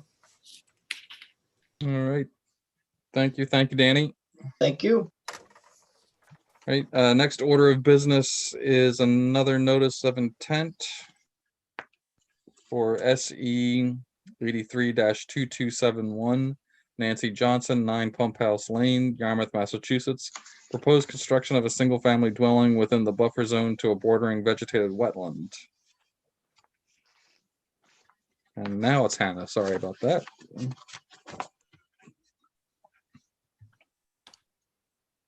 Good evening, everyone. Can you hear me all right? Yep, go ahead. All right. So for the record, my name is Hannah Raditz with BSC. I'm a wetland scientist representing the client tonight for this proposed construction of a single family dwelling. I'll keep it pretty simple so we can get to questions. We've got the construction of a single family dwelling on an undeveloped lot. The septic system is to be placed as far from the resource areas on site as possible. The only resource areas within jurisdiction on site are the 100-foot buffer to inland bank and the inland bank, which is located at the back of the property indicated by the wetland flag lines. We have a proposed dry well on the northern face of the building and a leaching catch basin at the southern face of the building to control stormwater on the property.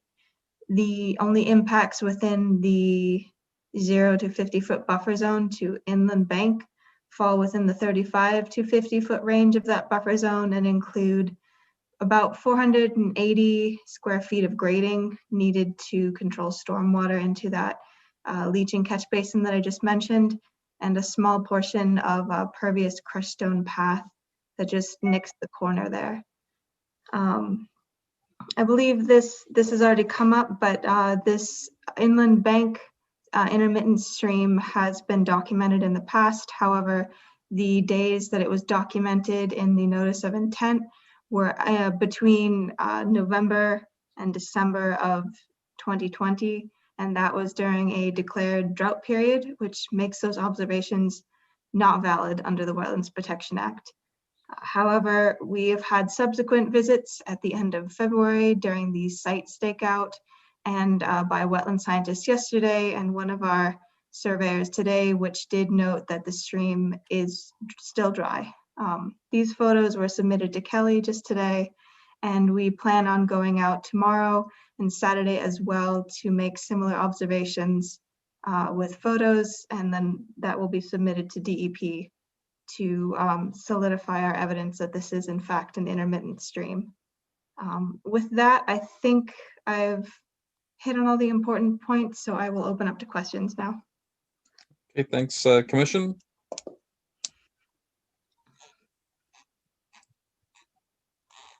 All right, Kelly? So yeah, just to clarify, because we have received more information since the agent's report is written. So the stream channel has been documented outside of that drought period now, as Hannah mentioned. I guess technically it requires another observation.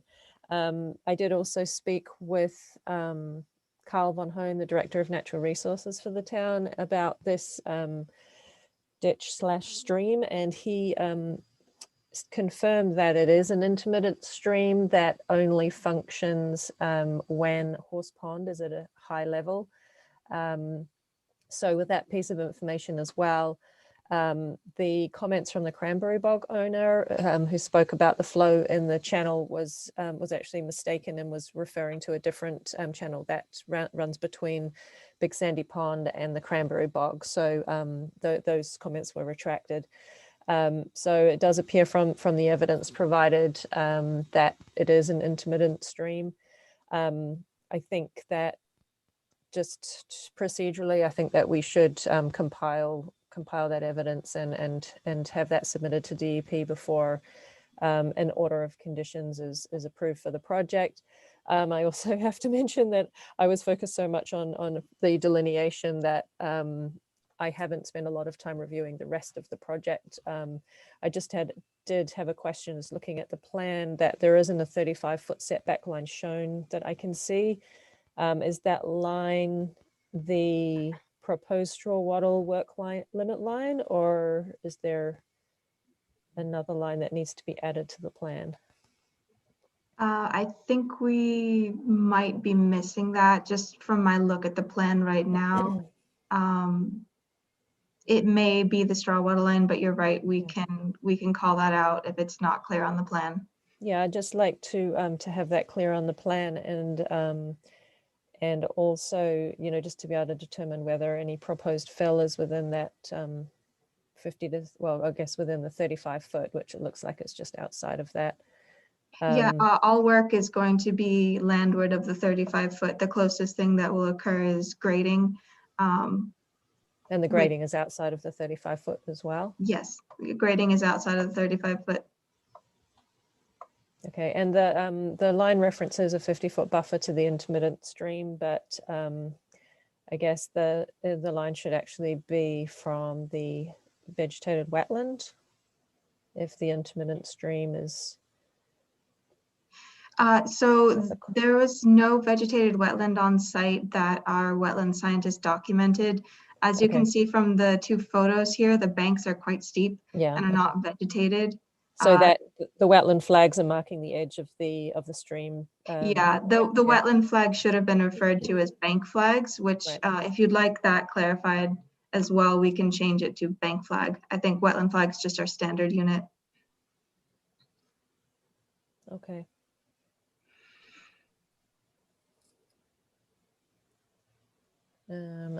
So yeah, I think it would be worthwhile just making a few, changes and just compiling that evidence for the intermittent stream before we go ahead. But otherwise, I think we are all set.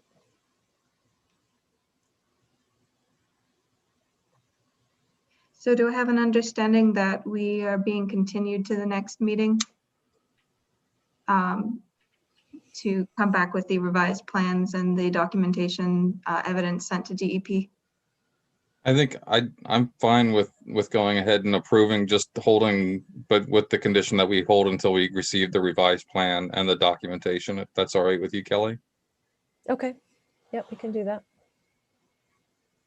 So yeah, you won't have to come back then.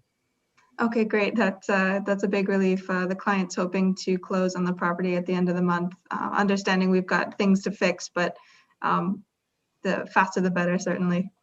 Right. As long as you can get those the compiled evidence for the intermittent stream and the revised plan showing the 35-foot line, and we said, yeah, you're going to go to bank flags instead of wetland flag. Yep, those can be easily sent out, and you can expect them on Monday. We'll send proof of mailing to DEP as well to Kelly. Okay, and then yeah, just we'll issue or Kelly can issue the order as soon as she receives that documentation and everything. Can I just clarify? I'm just thinking off the top of my head with the bank flags. Is there a stream bank resource area that needed to be considered here, or is that I would need to check the definitions. No, I don't think it would be stream bank though. Well, it it's would naturally just be... yeah. If it's an intermittent stream, and then the bank is a naturally occurring bank. No, I think we're okay. You know, now that I'm thinking about it, I don't necessarily know if we need to change the flag designation, to be honest with you, but yeah, if it would make you feel better, I'm all for it. But I was just checking the definition. Portion of land surface normally abuts and confines a water body.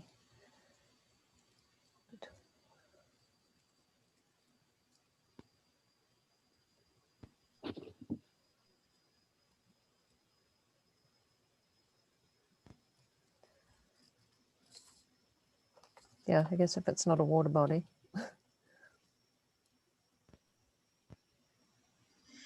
Yeah, I think we're all set.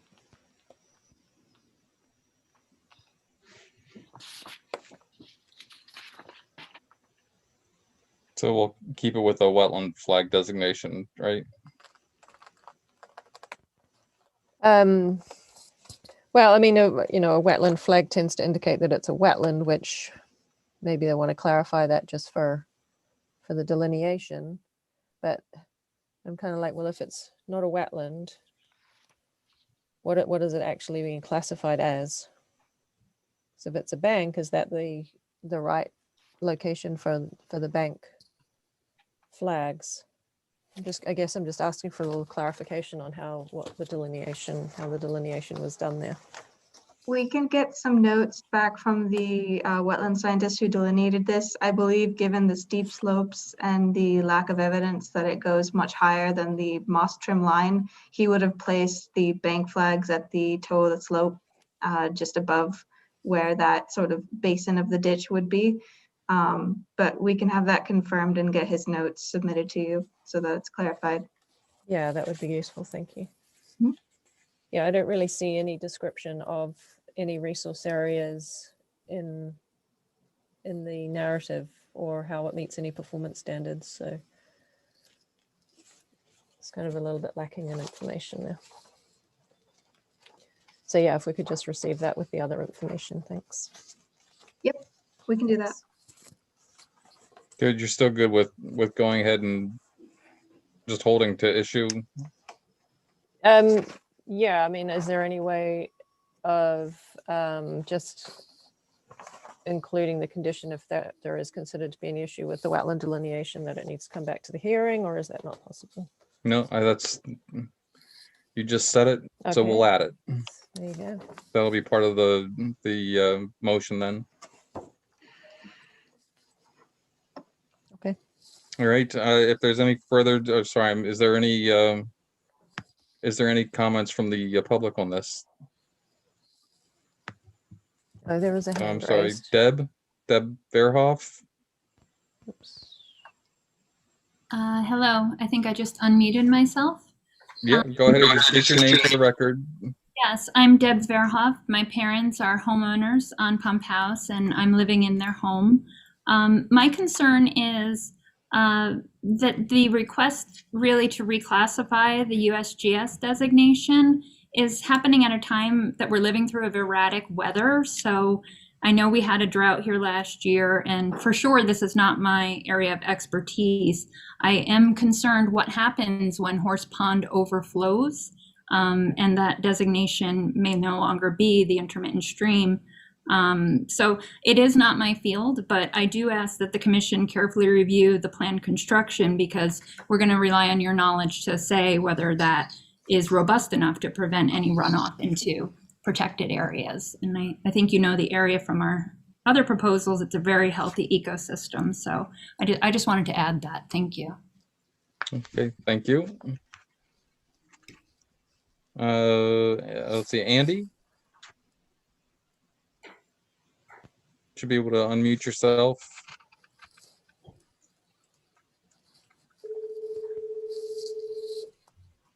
Can you hear me now? Yeah, Andy, if you would just state your name for the record, please. My name is Andy Remillard. My concern is sort of builds up on what Debbie just shared with us. What impact is this going to have on Big Pond, Big Sandy Pond, if any? And if I were to walk and observe what's there now on the property and the banking, and I would go back 6 months from now, given that the plan is approved, what would I see different? Or would I see anything different?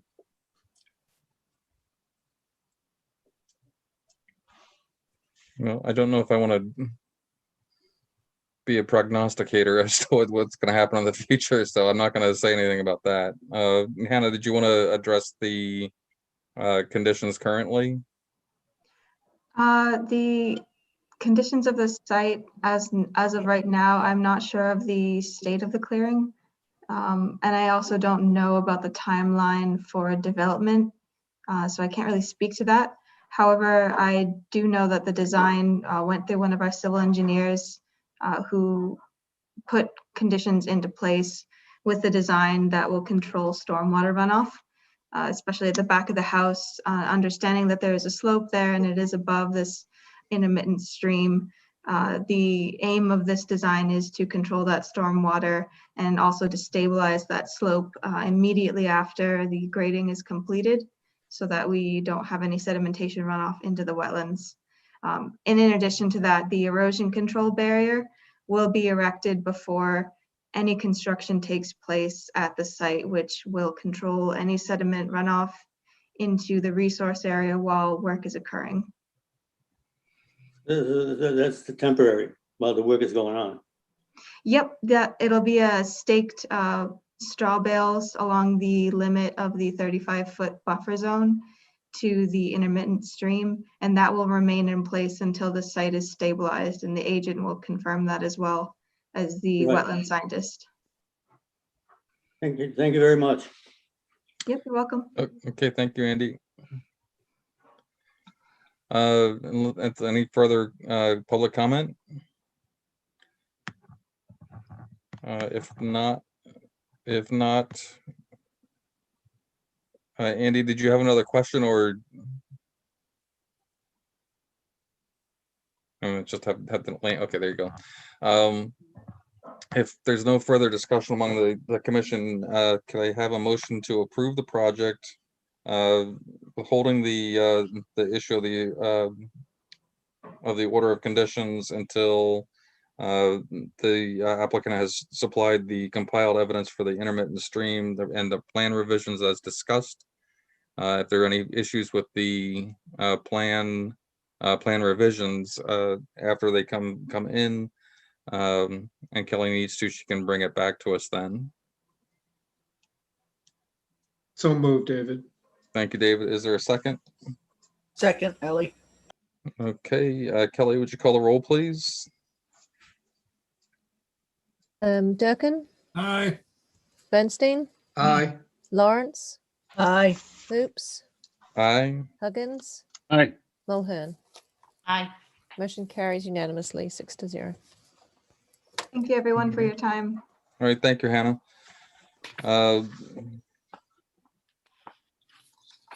Next order of business is another notice of intent for the Historical Society of Old Yarmouth, 229 and 231 Route 6A, Yarmouth, Massachusetts, proposed replacement of a failing culvert within an intermittent stream and bordering vegetated wetland. Good evening. For the record, again, Danny Gonzalez, professional engineer with Down Cape Engineering, here on behalf of the Historical Society of Old Yarmouth. What we have here is the proposed replacement of an existing culvert that goes under a little roadway behind the post office over there in Yarmouthport. Currently, it's built out of rocks, natural stones, and it's failing. So the Historical Society would like to replace that and get it back in, better shape than what it is now. What we're proposing is a 36-inch concrete pipe. It's going to come in 3 sections. So it's going to be 24 feet long, kind of interlocking under that roadway. They're going to keep those existing stones and kind of rebuild around that, the inlet and the outlet of those culverts as much as they can. And, we are working under a stream there. So I know that the DEP had some comments. They wanted some additional performance standards. We did provide those today to Kelly and to the DEP. Our design hasn't changed. It's remained pretty much the same. We feel like this will be a good upgrade over what currently exists. There will be a staked silt fence upstream and downstream of the culvert. And we're proposing to work in the drier conditions as to limit the impact as much as possible. But I'd be happy to answer any questions. All right, commission.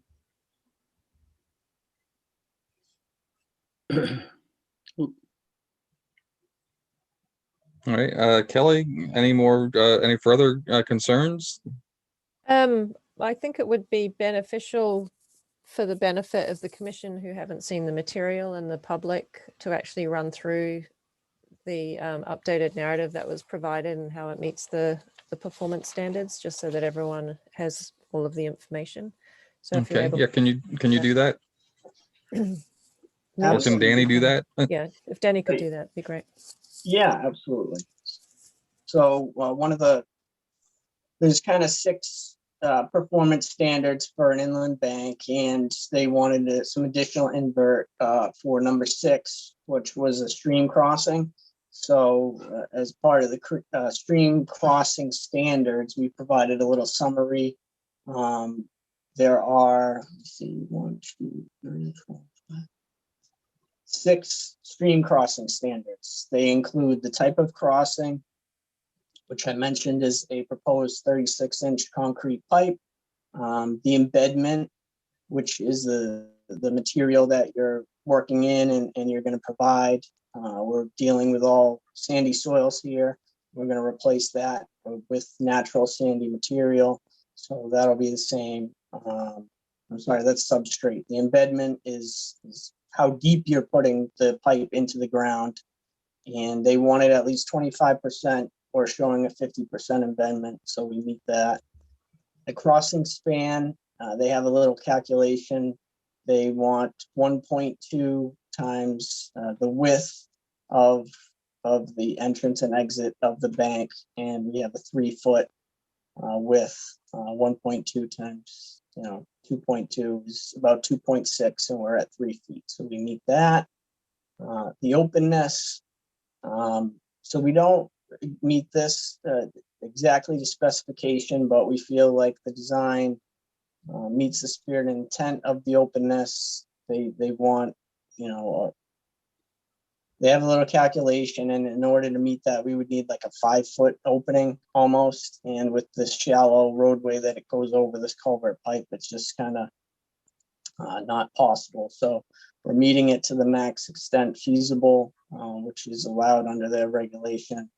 And the last one is water depth and velocity, which there's not a ton of water in the stream, and the velocity is pretty minimal, but we feel like this new pipe will be an improvement over what currently exists for the flow through it.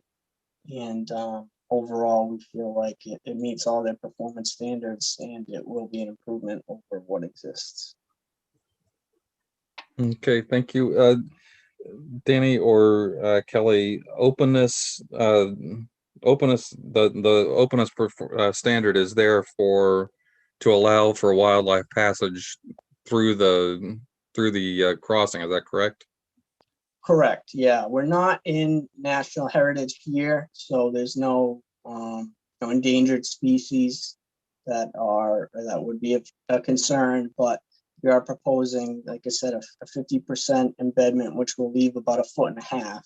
So if there's any small mammals or reptiles, turtles, anything that needs to get through there, they should be able to without too much issue. Right. I mean, I would suspect that most of the wildlife would be crossing over the road. Yeah, I don't think there's too much wildlife trying to get through here. It's not like a choke point. There's many ways around the area if needed. Yeah, no, I mean, it's going to be an improvement, that's for sure. So I don't have an issue with the openness factor. Anybody else on the commission? Kelly, are you all set? I just have a couple of other things. We have 2 open orders of conditions for the property, for the relocation of a building, and for parking and an addition on the other property. So those have not been closed out in advance of this hearing, because I understood there was a time issue with carrying out this work under a grant that the Historical Society have received.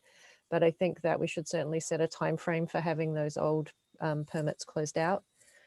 The other item, and I don't think I included here's a photo, is there seems to have been a lot of cutting of the vegetation along the top of the bank. So I think we should include a condition that this area be left to naturalize, because it is providing that buffer to the stream, intermittent or not. And that if they want to do any kind of vegetation management, like invasives removal or something, that come before us for review. That's the only other comments I have. Okay, do you want to do 60 days to have it closed, the COCs closed out? Yep, sure. Okay, and then I agree with what you're saying with the naturalization or revegetation of that bank area. I'd almost suggest that they put a split rail fence, a single rail fence right along that obvious designation, and then that way they can keep it as a no disturb zone. I don't know whether there'll be any issues with them wanting to maintain the historical nature of the property. I don't know whether I'm not that familiar with the property as in terms Well, of. they need to put that in writing then. Yeah. You know, that's. Yeah, certainly. I think certainly that there should be a ceasing of any cutting in this area, and if there is any proposed work in this area, that should come before us. Yeah, I mean, I'm looking at that right now, and I'm saying that's on the borderline. That's very close to enforcement order time. So. Yeah, can I ask a question about that? Yeah, go ahead.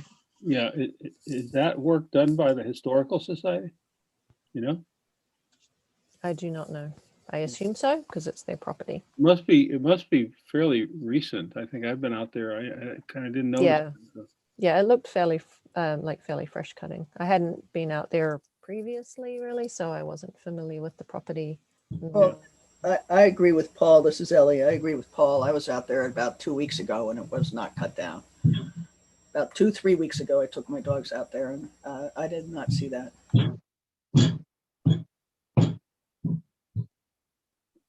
So yeah, I think we just need to I'll make it clear to them that they can't just keep cutting stuff without coming before us. They need to set up some sort of a plan if they want to cut that portion of the buffer. Are you satisfied with me including it as a condition of this order that there be no vegetation removal, or would you prefer it to be handled separately as a violation notice?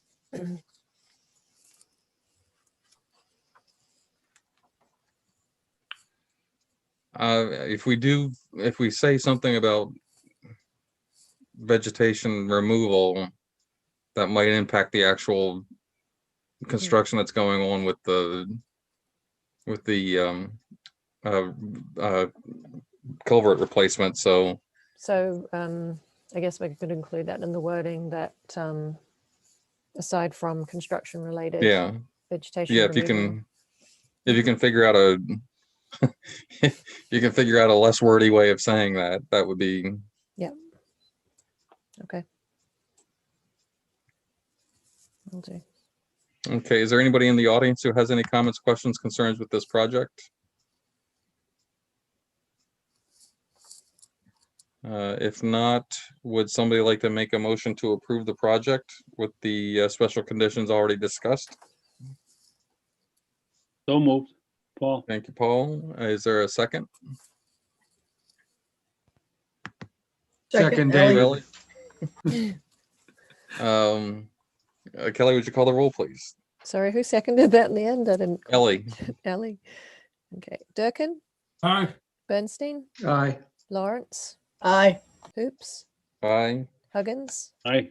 Mulhern? Aye. Motion carries unanimously 6-0. Appreciate your time. Have a good night. All right, thank you, Danny. And Amanda, I didn't intend for you to stay for the entire meeting for the extension, so you don't have to hang around if you don't want to. I'm sorry, I should have mentioned that earlier. All right, next order of business is a notice of intent for Michael and Adriana Perianos and Yarmouth Conservation Trust for 82 and 86 Harbor Road, Yarmouth, Massachusetts. Proposed site improvements including new deck, replacement patio, landscape wall, fences, shed, and plantings, and restoration of disturbed area on abutting property within buffer zone to coastal bank, a salt marsh, and within land subject to coastal storm flowage. That's Raul, I think. Is that right? That's correct. I've allowed him to speak. Good evening. Can everyone hear me? Yeah. Hi, for the record, Raul Lizardi from Cape and Islands Engineering, representing the homeowners and the applicant for this project. A little brief history. 82 Harbor Road was developed as a residential lot back in 1979. The lots have been in existence as individual lots since the 1970s. I'm sorry, the 1950s. The current owners purchased the property in 2019 and last year began to do some work on the backyard to put a retaining wall on the back slope of their property. However, they were informed that because it is in the flood zone, they have to apply for a permit before the Conservation Commission, and that's why we are here. So we did a survey of the property. We located the existing exposed bank on the back of the house, but because the entire property is within a flood zone, this bank meets the definition by slope of a coastal bank. So therefore, we called it out and delineated it as a coastal bank. There's also a salt marsh nearby this property to the south, and it is approximately 40 feet from the south property line to the edge of the salt marsh at the closest point. The other resource that's on the property is land subject to coastal storm flowage. So the current owners want to do some landscaping and hardscape work on the property. So we put together a plan for what they wanted to do, and we informally last year presented it to Kelly to review the project. And at that time, Kelly informed us that the prior owner had encroached onto the property to the south, which is the property owned by the Yarmouth Conservation Trust. At that point, we were informed of this violation, and with the current owner and in conversations with personnel from the Yarmouth Conservation Trust, there is now this permit, including the restoration of approximately 1,200 square feet on that property, which is the property to the south, known as number 86 Harbor Road. So this notice of intent is filed under those two addresses. However, I just want the board to be aware that this order of condition is only applicable to be complied by the owners of 82. We do not want to subject the Yarmouth Conservation Trust with any requirements under this project. So explanation of the project. First, the hardscape. The current owner wants to remove the existing impervious patio on the south side of the property and replace it with a pervious patio that will travel the same area of the existing one and then expand towards the backyard. Also, along with the pervious patio, there will be a pervious walkway to go around the entire back of the house and portion of the north of the house. There's also the proposal to remove the existing wood deck and replace it with another wood deck, but covering more of the backyard. All of these areas are already developed, and they're mostly lawn areas that are now going to be either covered with a wooden deck or a pervious patio. On the far north side of the property, the homeowner wants to put a garden shed. So we have a garden shed approximately 6.5 feet from the north side of the house, 6.5 feet from the northern property line. There's also the restoration or the construction of dry laid stone walls to hold back the existing bank.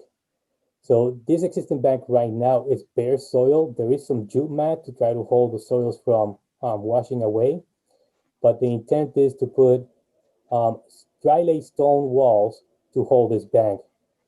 This bank continues all the way up and down this few residents. Our understanding is that it was created when these lots were leveled out to create buildable lots. These stone walls will be in place of what's currently meeting the definition of a coastal bank. The walls will continue to meet the definition of a coastal bank. Right now, this coastal bank is not a sediment supply for any other resource area. It is just an area that holds back floodwaters, and the proposed walls will continue to do the same function of this existing bare soil. In addition to that hardscape, there is a couple of areas that are proposed to have fences. One is along the north side to continue the existing fence all the way up to the proposed wall. One is along the south side from the front face of the house towards the south property line. Landscape-wise, a couple of landscape features that they're trying to do is reinstall the landscape between the patio and the house with ornamentals. In the portion of the two-tier stone walls, they're going to put some ornamental plants. They will restore the areas of lawn areas. They will put some privet hedge along the front south face of the house and the new fence. And then they will restore some other indigenous plantings in other disturbed areas. As to the south of the property, which is the lawn area that's currently maintained in the abutter property, they're planning to install some indigenous plantings and beach grass, which is the most of the area that's going to be covered with beach grass, but also to deter the continuous mowing of the area south of this property line. The personnel from the trust agreed to put and the homeowner agreed to put a flush to the ground cobblestone edging all along that property line so that it defines an area where there can be no more mowing south of this property line. The project, it's something similar to what's happening in the neighborhood. They're just putting retaining walls to hold the cut banks on the back. And this will just continue to be the same thing. The area will still continue to be in the flood zone and will continue to hold waters from going above the flood zone.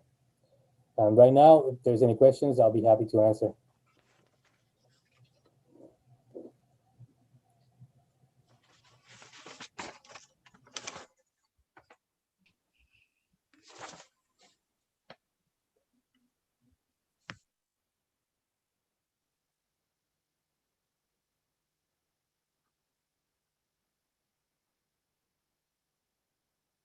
I'll go to the commissioners first. If they have any questions.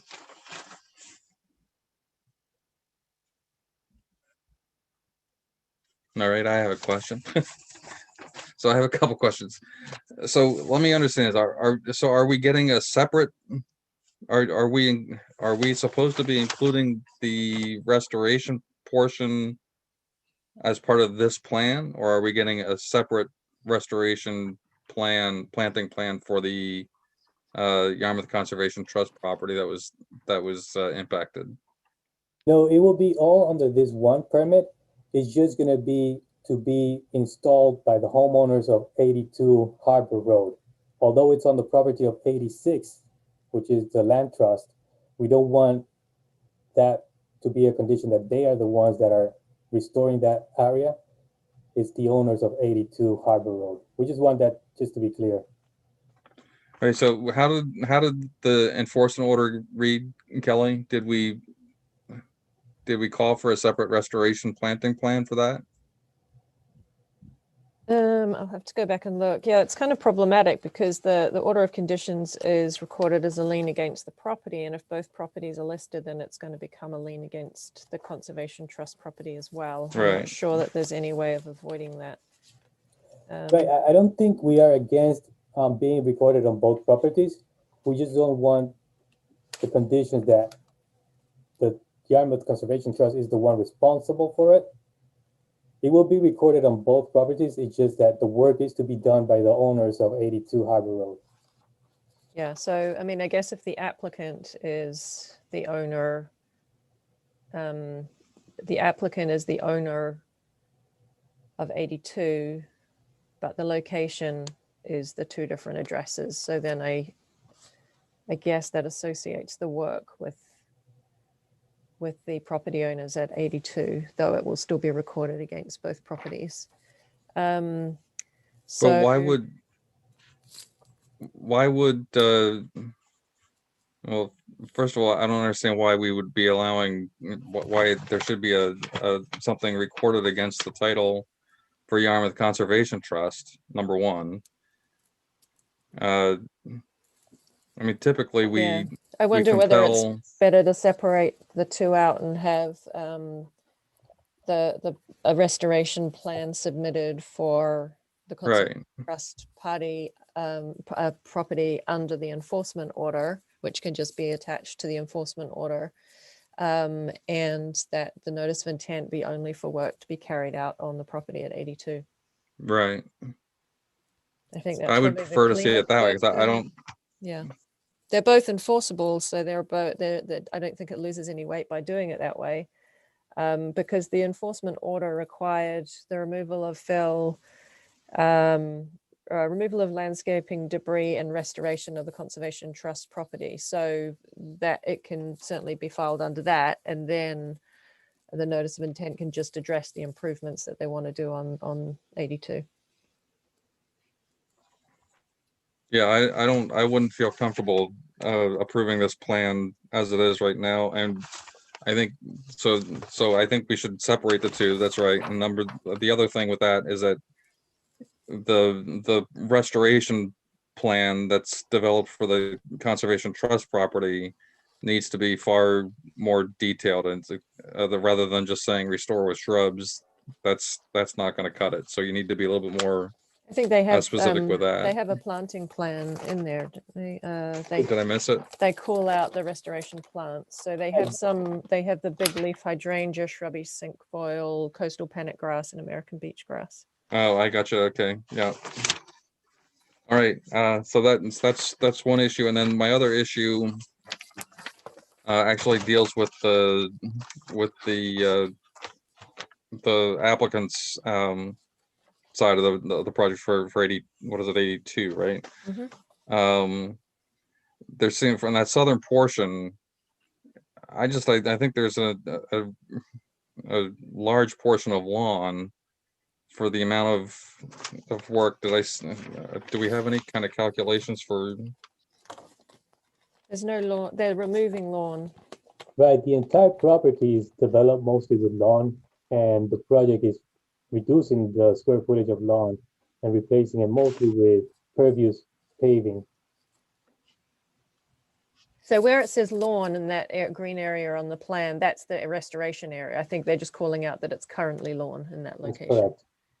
Ah, I got you. Underneath So that's the- being yeah. restored. That Yeah. area is being restored as well. Mm-hmm. Right.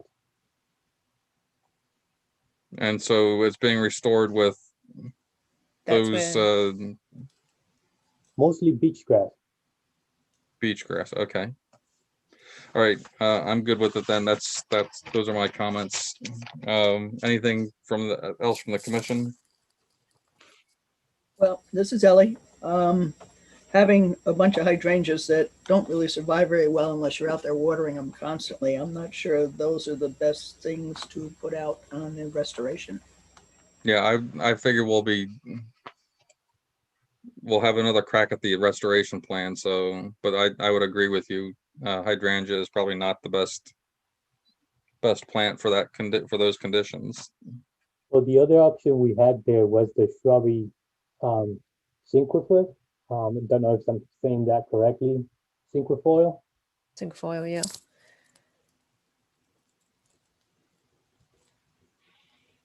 So yeah, I mean, I'm not even sure. Is the big leaf hydrangea a native? I know there is a native hydrangea, but I'm not sure that's it. That's what I was gonna say. I'm not sure. We'd have to check the list. I mean, that doesn't necessarily have to be decided right this evening because. So what do you think that we could go ahead and approve the notice of intent for the work on 82, but require that the restoration work be submitted separately under the enforcement order? Yeah, with a separate restoration plan. Mm-hmm. I mean, this same plan, I'm assuming, can be used and retitled and just calling out that area of work rather than. Right. I mean, I think it'll just. I think you might be able to change the scale as well, so you can see what's going on there too. But right, the restoration plan, if the commission prefers to have it separate from 82, so that we have something under 86, strictly under 86, we can change the scale and make it more conducive just to depict the details on that side of the property line. yeah, I think that's fine. I'd rather see the restoration plan come in under the enforcement order rather than as a notice of intent that's going to receive order of conditions. I do have one question. Was the enforcement order actually issued to the homeowners, or because I haven't seen a copy of it and the homeowners didn't know about it until. Oh, I've discussed it with them before a number of times. So Yeah.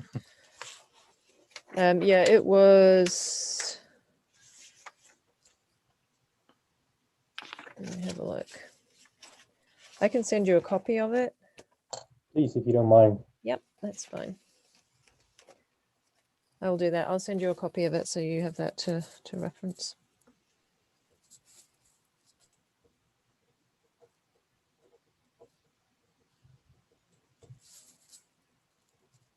Okay. Any I just further wanted discussion? sorry, I just wanted to clarify where the bold line is, which is the property line.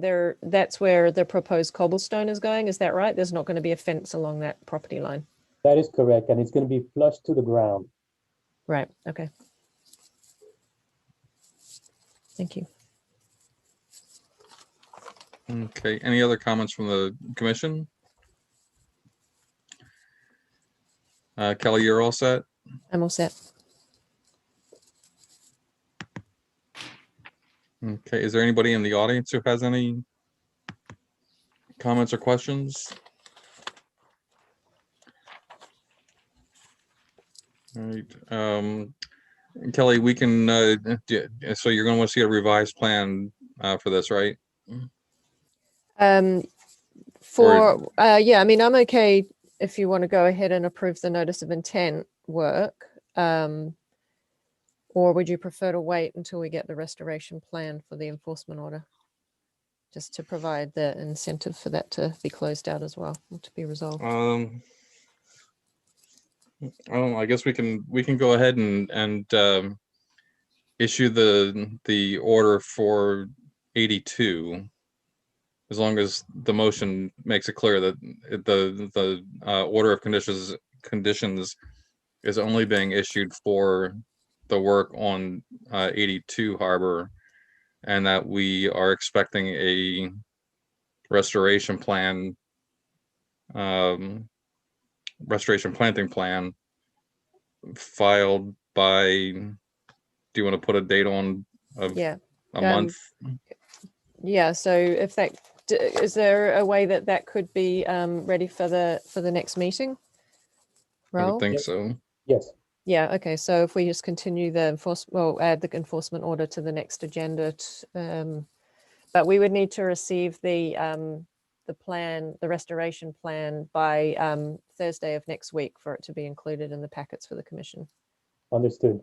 Okay, so yeah, we'll just add that to the next agenda if that works for everyone. Okay, so then do I have a motion to approve the project for 82 Harbor Road only, and to include as a special condition that the restoration plan under the enforcement order previously issued be supplied for the what are we at the 18th, right? March 18th meeting. So yeah, if it be supplied by March 11th for the March 18th meeting. Okay. Is there a motion to that effect? So moved, Ellie. Thank you, Ellie. Is there a second? Second, David. Thank you, David. Kelly, would you call the roll? Durkin? Aye. Bernstein? Aye. Lawrence? Aye. Oops. Aye. Huggins? Aye. Mulhern? Aye. Motion carries unanimously 6-0. Good night, everyone. All right, thank you, Raul. Next order of business. Our certificates of compliance. We have 2 easy certificates with no issues. So do I have a motion to issue a certificate of compliance for SE 83-1359 100 White Cedar Road, and for SE 83-1640 100 White Cedar Road? So moved, Tom. Thank you, Tom. Is there a second? Second, Ellie. Thank you, Ellie. Kelly, would you call the roll, please? Sorry, I had to grab the file back out. So just 1 minute. Sorry, can I just grab the first and the second for that? That was Tom and Ellie, was it? Tom and Ellie, yep. Durkin, Aye. Bernstein, Aye. Lawrence, Aye. Hoops, Aye. Huggins, Aye. Mulhern. Aye. Okay, motion carries unanimously, 6-0. All right, next order of business is an enforcement order. This is dealing with 182 Baxter Avenue, Yarmouth, Massachusetts. And I believe we have a finalized plan to review or to ratify. Is that correct? Yeah, let me just bring up. Okay, I just included a shot of the plan that had been submitted for the restoration work under the enforcement order. So if everyone is happy with that, we can go ahead and approve that plan to be attached to the enforcement order.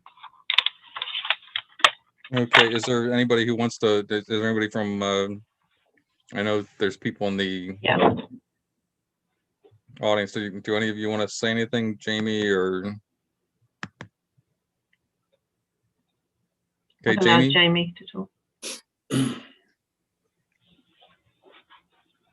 Good evening, Mr. Chairman, members of the commission, Jamie Vieira for Green Harbor Resort.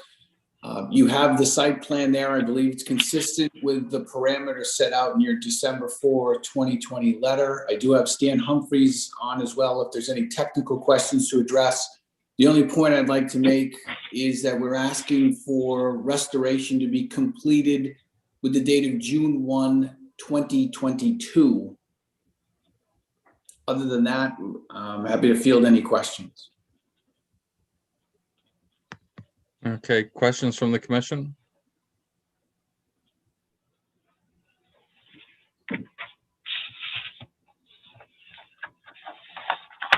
No, Kelly, any comments or questions? Just my understanding was there was going to be a late summer start for the restoration work. Is it still proposing to start in late summer 2021 and be completed June 1st, 2022, or?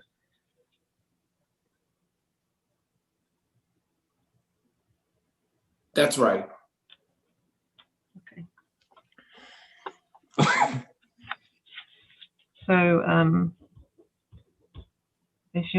I would just recommend that we have a start date for restoration sometime at the end of the summer. So I don't know if you want to put September 1st or that works for everyone. We could make that into late September or early October. I guess just because of the timing of when these things need to be done, the later in the season would be better. And Stan can address that if need be, but I think by early September may be too early to get this done, as I understand, when it comes to plantings, et cetera. I don't know. I mean,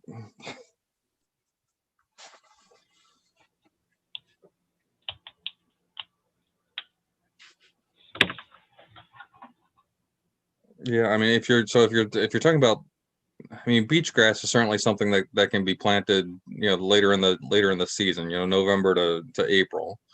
The other shrubs, you know, should probably go in before, you know, earlier.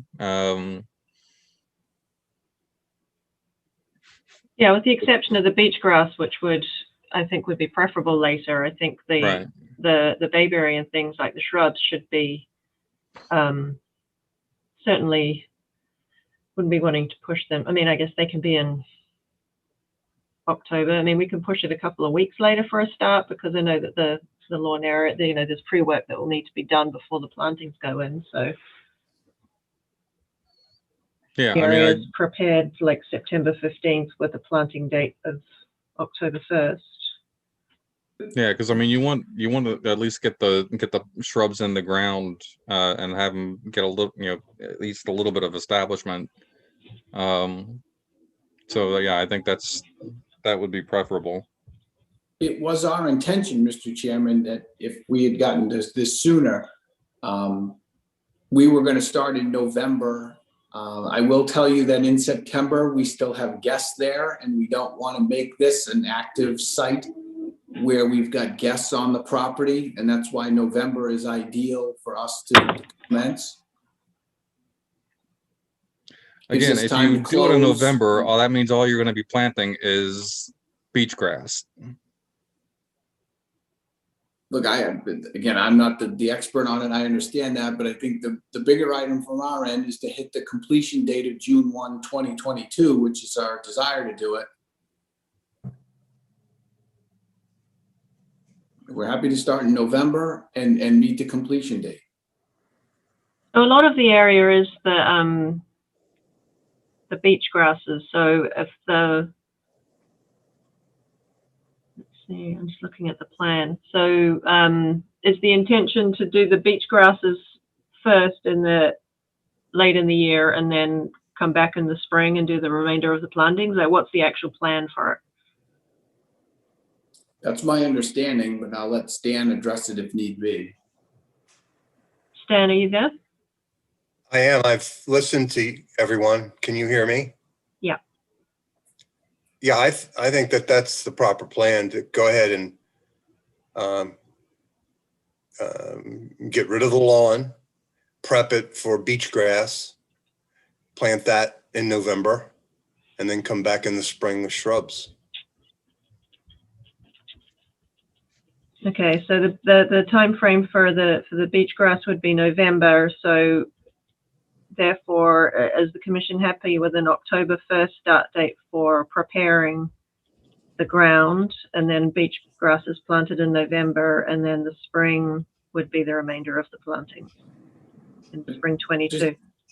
Just the point, we'll still have guests on the property in the beginning of October. Can we make it as late in October, or we can just start in November and get the beach grass in November? We can get it all done if we start November 1st. I would agree with that. No, I'm not happy with it, but I mean, I'm not going to get into a.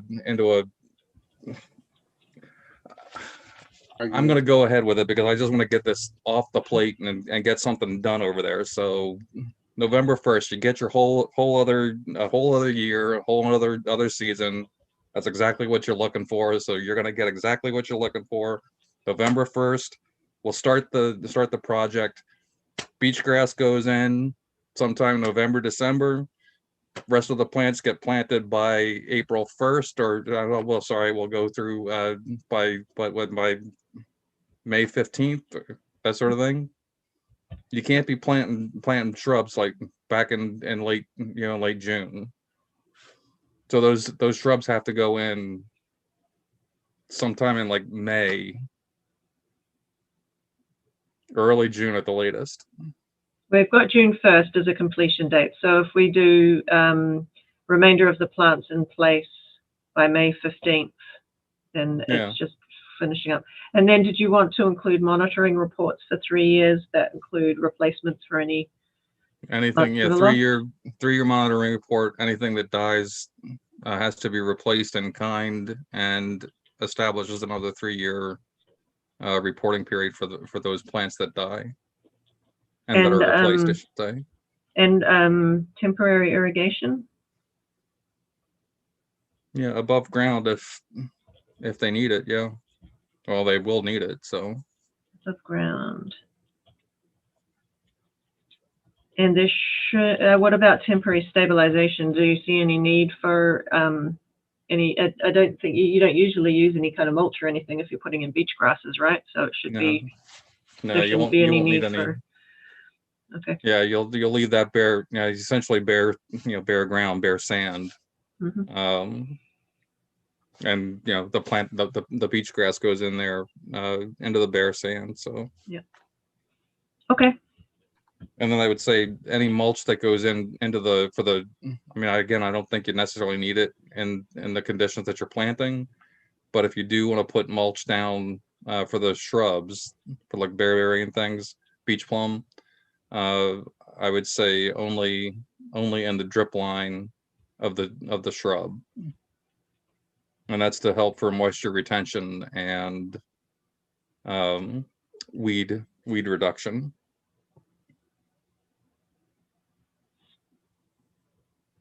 And that would only be for the bayberry and for the beach plum.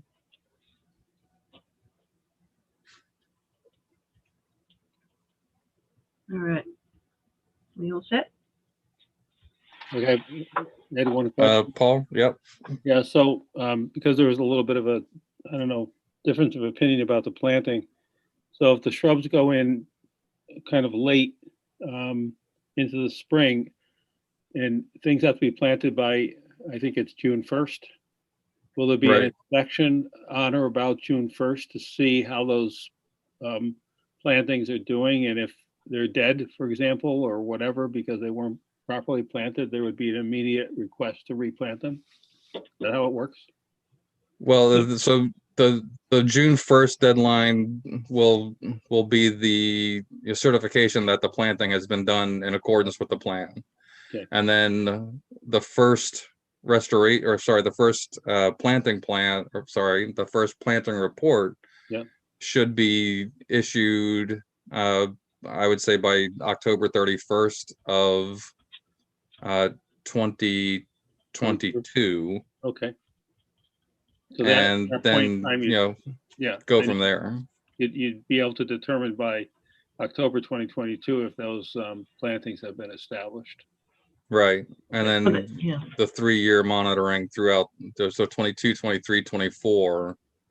And if anything dies within that 3-year period, they need to replace it. Okay, great. Thank you.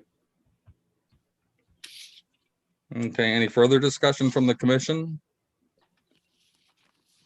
Would somebody like to make a motion to approve the restoration planting plan with the special conditions? So moved, Paul. Thank you, Paul. Is there a second? Second, David. Thank you, David. Kelly, would you call the roll? Durkin? Aye. Bernstein? Aye. Lawrence? Aye. Oops. Aye. Huggins? Aye. Mulhern? Aye. Motion carries unanimously 6-0. All right. Next order of business is a request for extension for the Town of Yarmouth SE 83-2143 Parkers River Restoration Project. Kelly, this is the first request for extension. It is, yes. And they're going for 3 years? No, they are looking for an extension until March 29th, 2022. So it's effectively a 1-year extension. And that's just because they have to complete some in-channel work in January of 22. Okay. Somebody would like to make a motion to issue the request for the extension for SE 83, the extension for until whatever that date was, for SE 83-2143 Parkers River Restoration Project. So moved, Tom. Thank you, Tom, and Ellie second. Ellie for second. Durkin? Aye. Bernstein? Aye. Lawrence? Aye. Hoops? Aye. Huggins? Aye. Mulhern? Aye. Motion carries unanimously 6-0. All right, thank you. Other business, approval of meeting minutes for July 2nd, 2020 and February 18th, 2021. July 2nd, 2020. This is Tom. So moved. Okay, thank you. And are we good for February 18th too, Tom? I want. Do you have them in front of you, Ed? I don't have them in front of me right now. Well, on number 2, a triple negative is used here. You're accused, Ed, of saying that you did not consider a sloped revetment an inadvisable alternative, nor did you want to give up lawn area. I triple negative is a little difficult to determine exactly what you meant. Kelly, do you... I can't even speak in a triple negative, Tom. I think I was saying, if I recall, I was saying I wanted the. I expected that they. I know what you wanted, Ed. I'm not sure that if the words came out as they're reflected here, but we can ask David. Now, David has been an English professor for. That's right. Well, I never So- allowed triple negatives in my class Oh, because okay. it confused me too much. Would a triple negative be a positive then? Be the affirmative? That's No, it'll be back to a negative. Oh, there's a negative. That's right. That's right.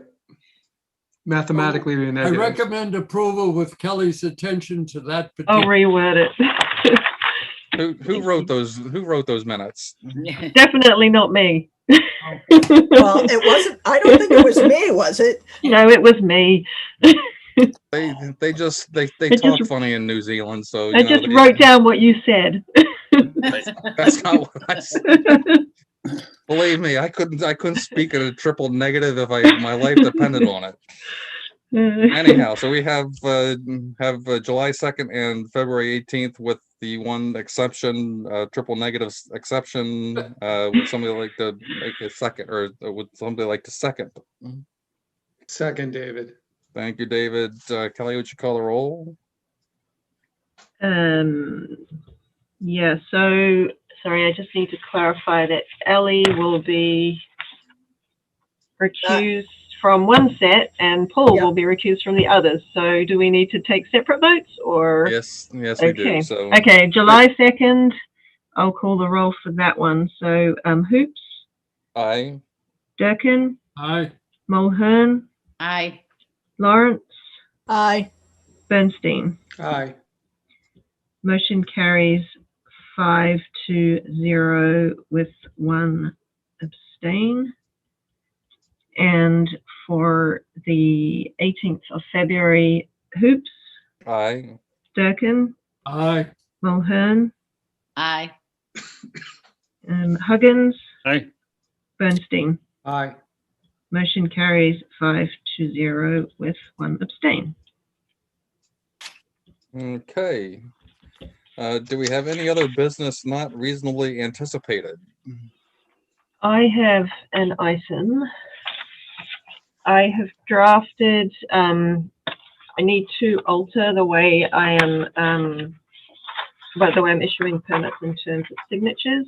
So I wanted to update the recording that we have with the Registry of Deeds that allows me to sign the permits for the commission. So I'm just going to stop sharing this and start sharing. Oh, it's gone now.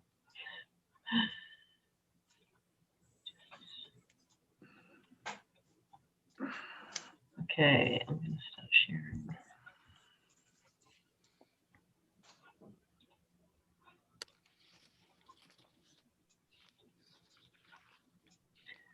Here we go. Can you see that? The Word document? No. No? Yes. Yes. Yep. Okay. So I just want to run through this, which is due to COVID allowing me to sign the permits. We went through this back a year ago where I was provided with authorization to do that. I guess one thing we need to update is that we didn't have David on our past one and we had Phil. So I've included that update, but now we're going to be missing Rick because he is absent. But I also need to update that you are okay with us using electronic signatures to execute documents as well. So we have 2 different options because there are different requirements for different agencies. So I just want to make sure we're covered for both of those aspects. And I will require individual signatures on this document. So I will have to come and collect those from you or leave it out for you to sign. So there are 2 motions that are included on here if you are okay with it. And then I will go record it with the Registry of Deeds. Kelly, can we pick this up from your box down at Town Hall, sign it and give it back, put it in your box again? Yeah, that would work well if you're okay to do that. What time is the town hall open, Kelly? The town hall's not open, but I would leave it outside. Oh, okay. Tomorrow. Tell us when and we'll drive. Yeah, I can do it tomorrow if people are available to come by and sign it then. Not at all tomorrow for me. Sorry? Not at all Oh, available tomorrow for me. Sorry. okay. That's okay. I guess we could probably wait until the packets are out next Friday. That'd be great. Good. Yeah. Okay, let's do that. So do we need to make a motion? Because I'll make a motion on both. The first to accept the provisions for the 110G, and the other one to authorize you to execute on behalf of us. Does that cover it? Yep, That covers it. Is there a second? Second, Tom. Okay, Somebody's I'm gonna home. give it to Pat. I heard Pat looking. She was looking to. She was You raising got her it. hand. You got it. Okay. All right, Kelly, would you call the roll then? Aye. Durkin? Aye. Mulhern? Aye. Lawrence? Aye. Huggins? Aye. Bernstein? Aye. Okay, motion carries unanimously 6-0.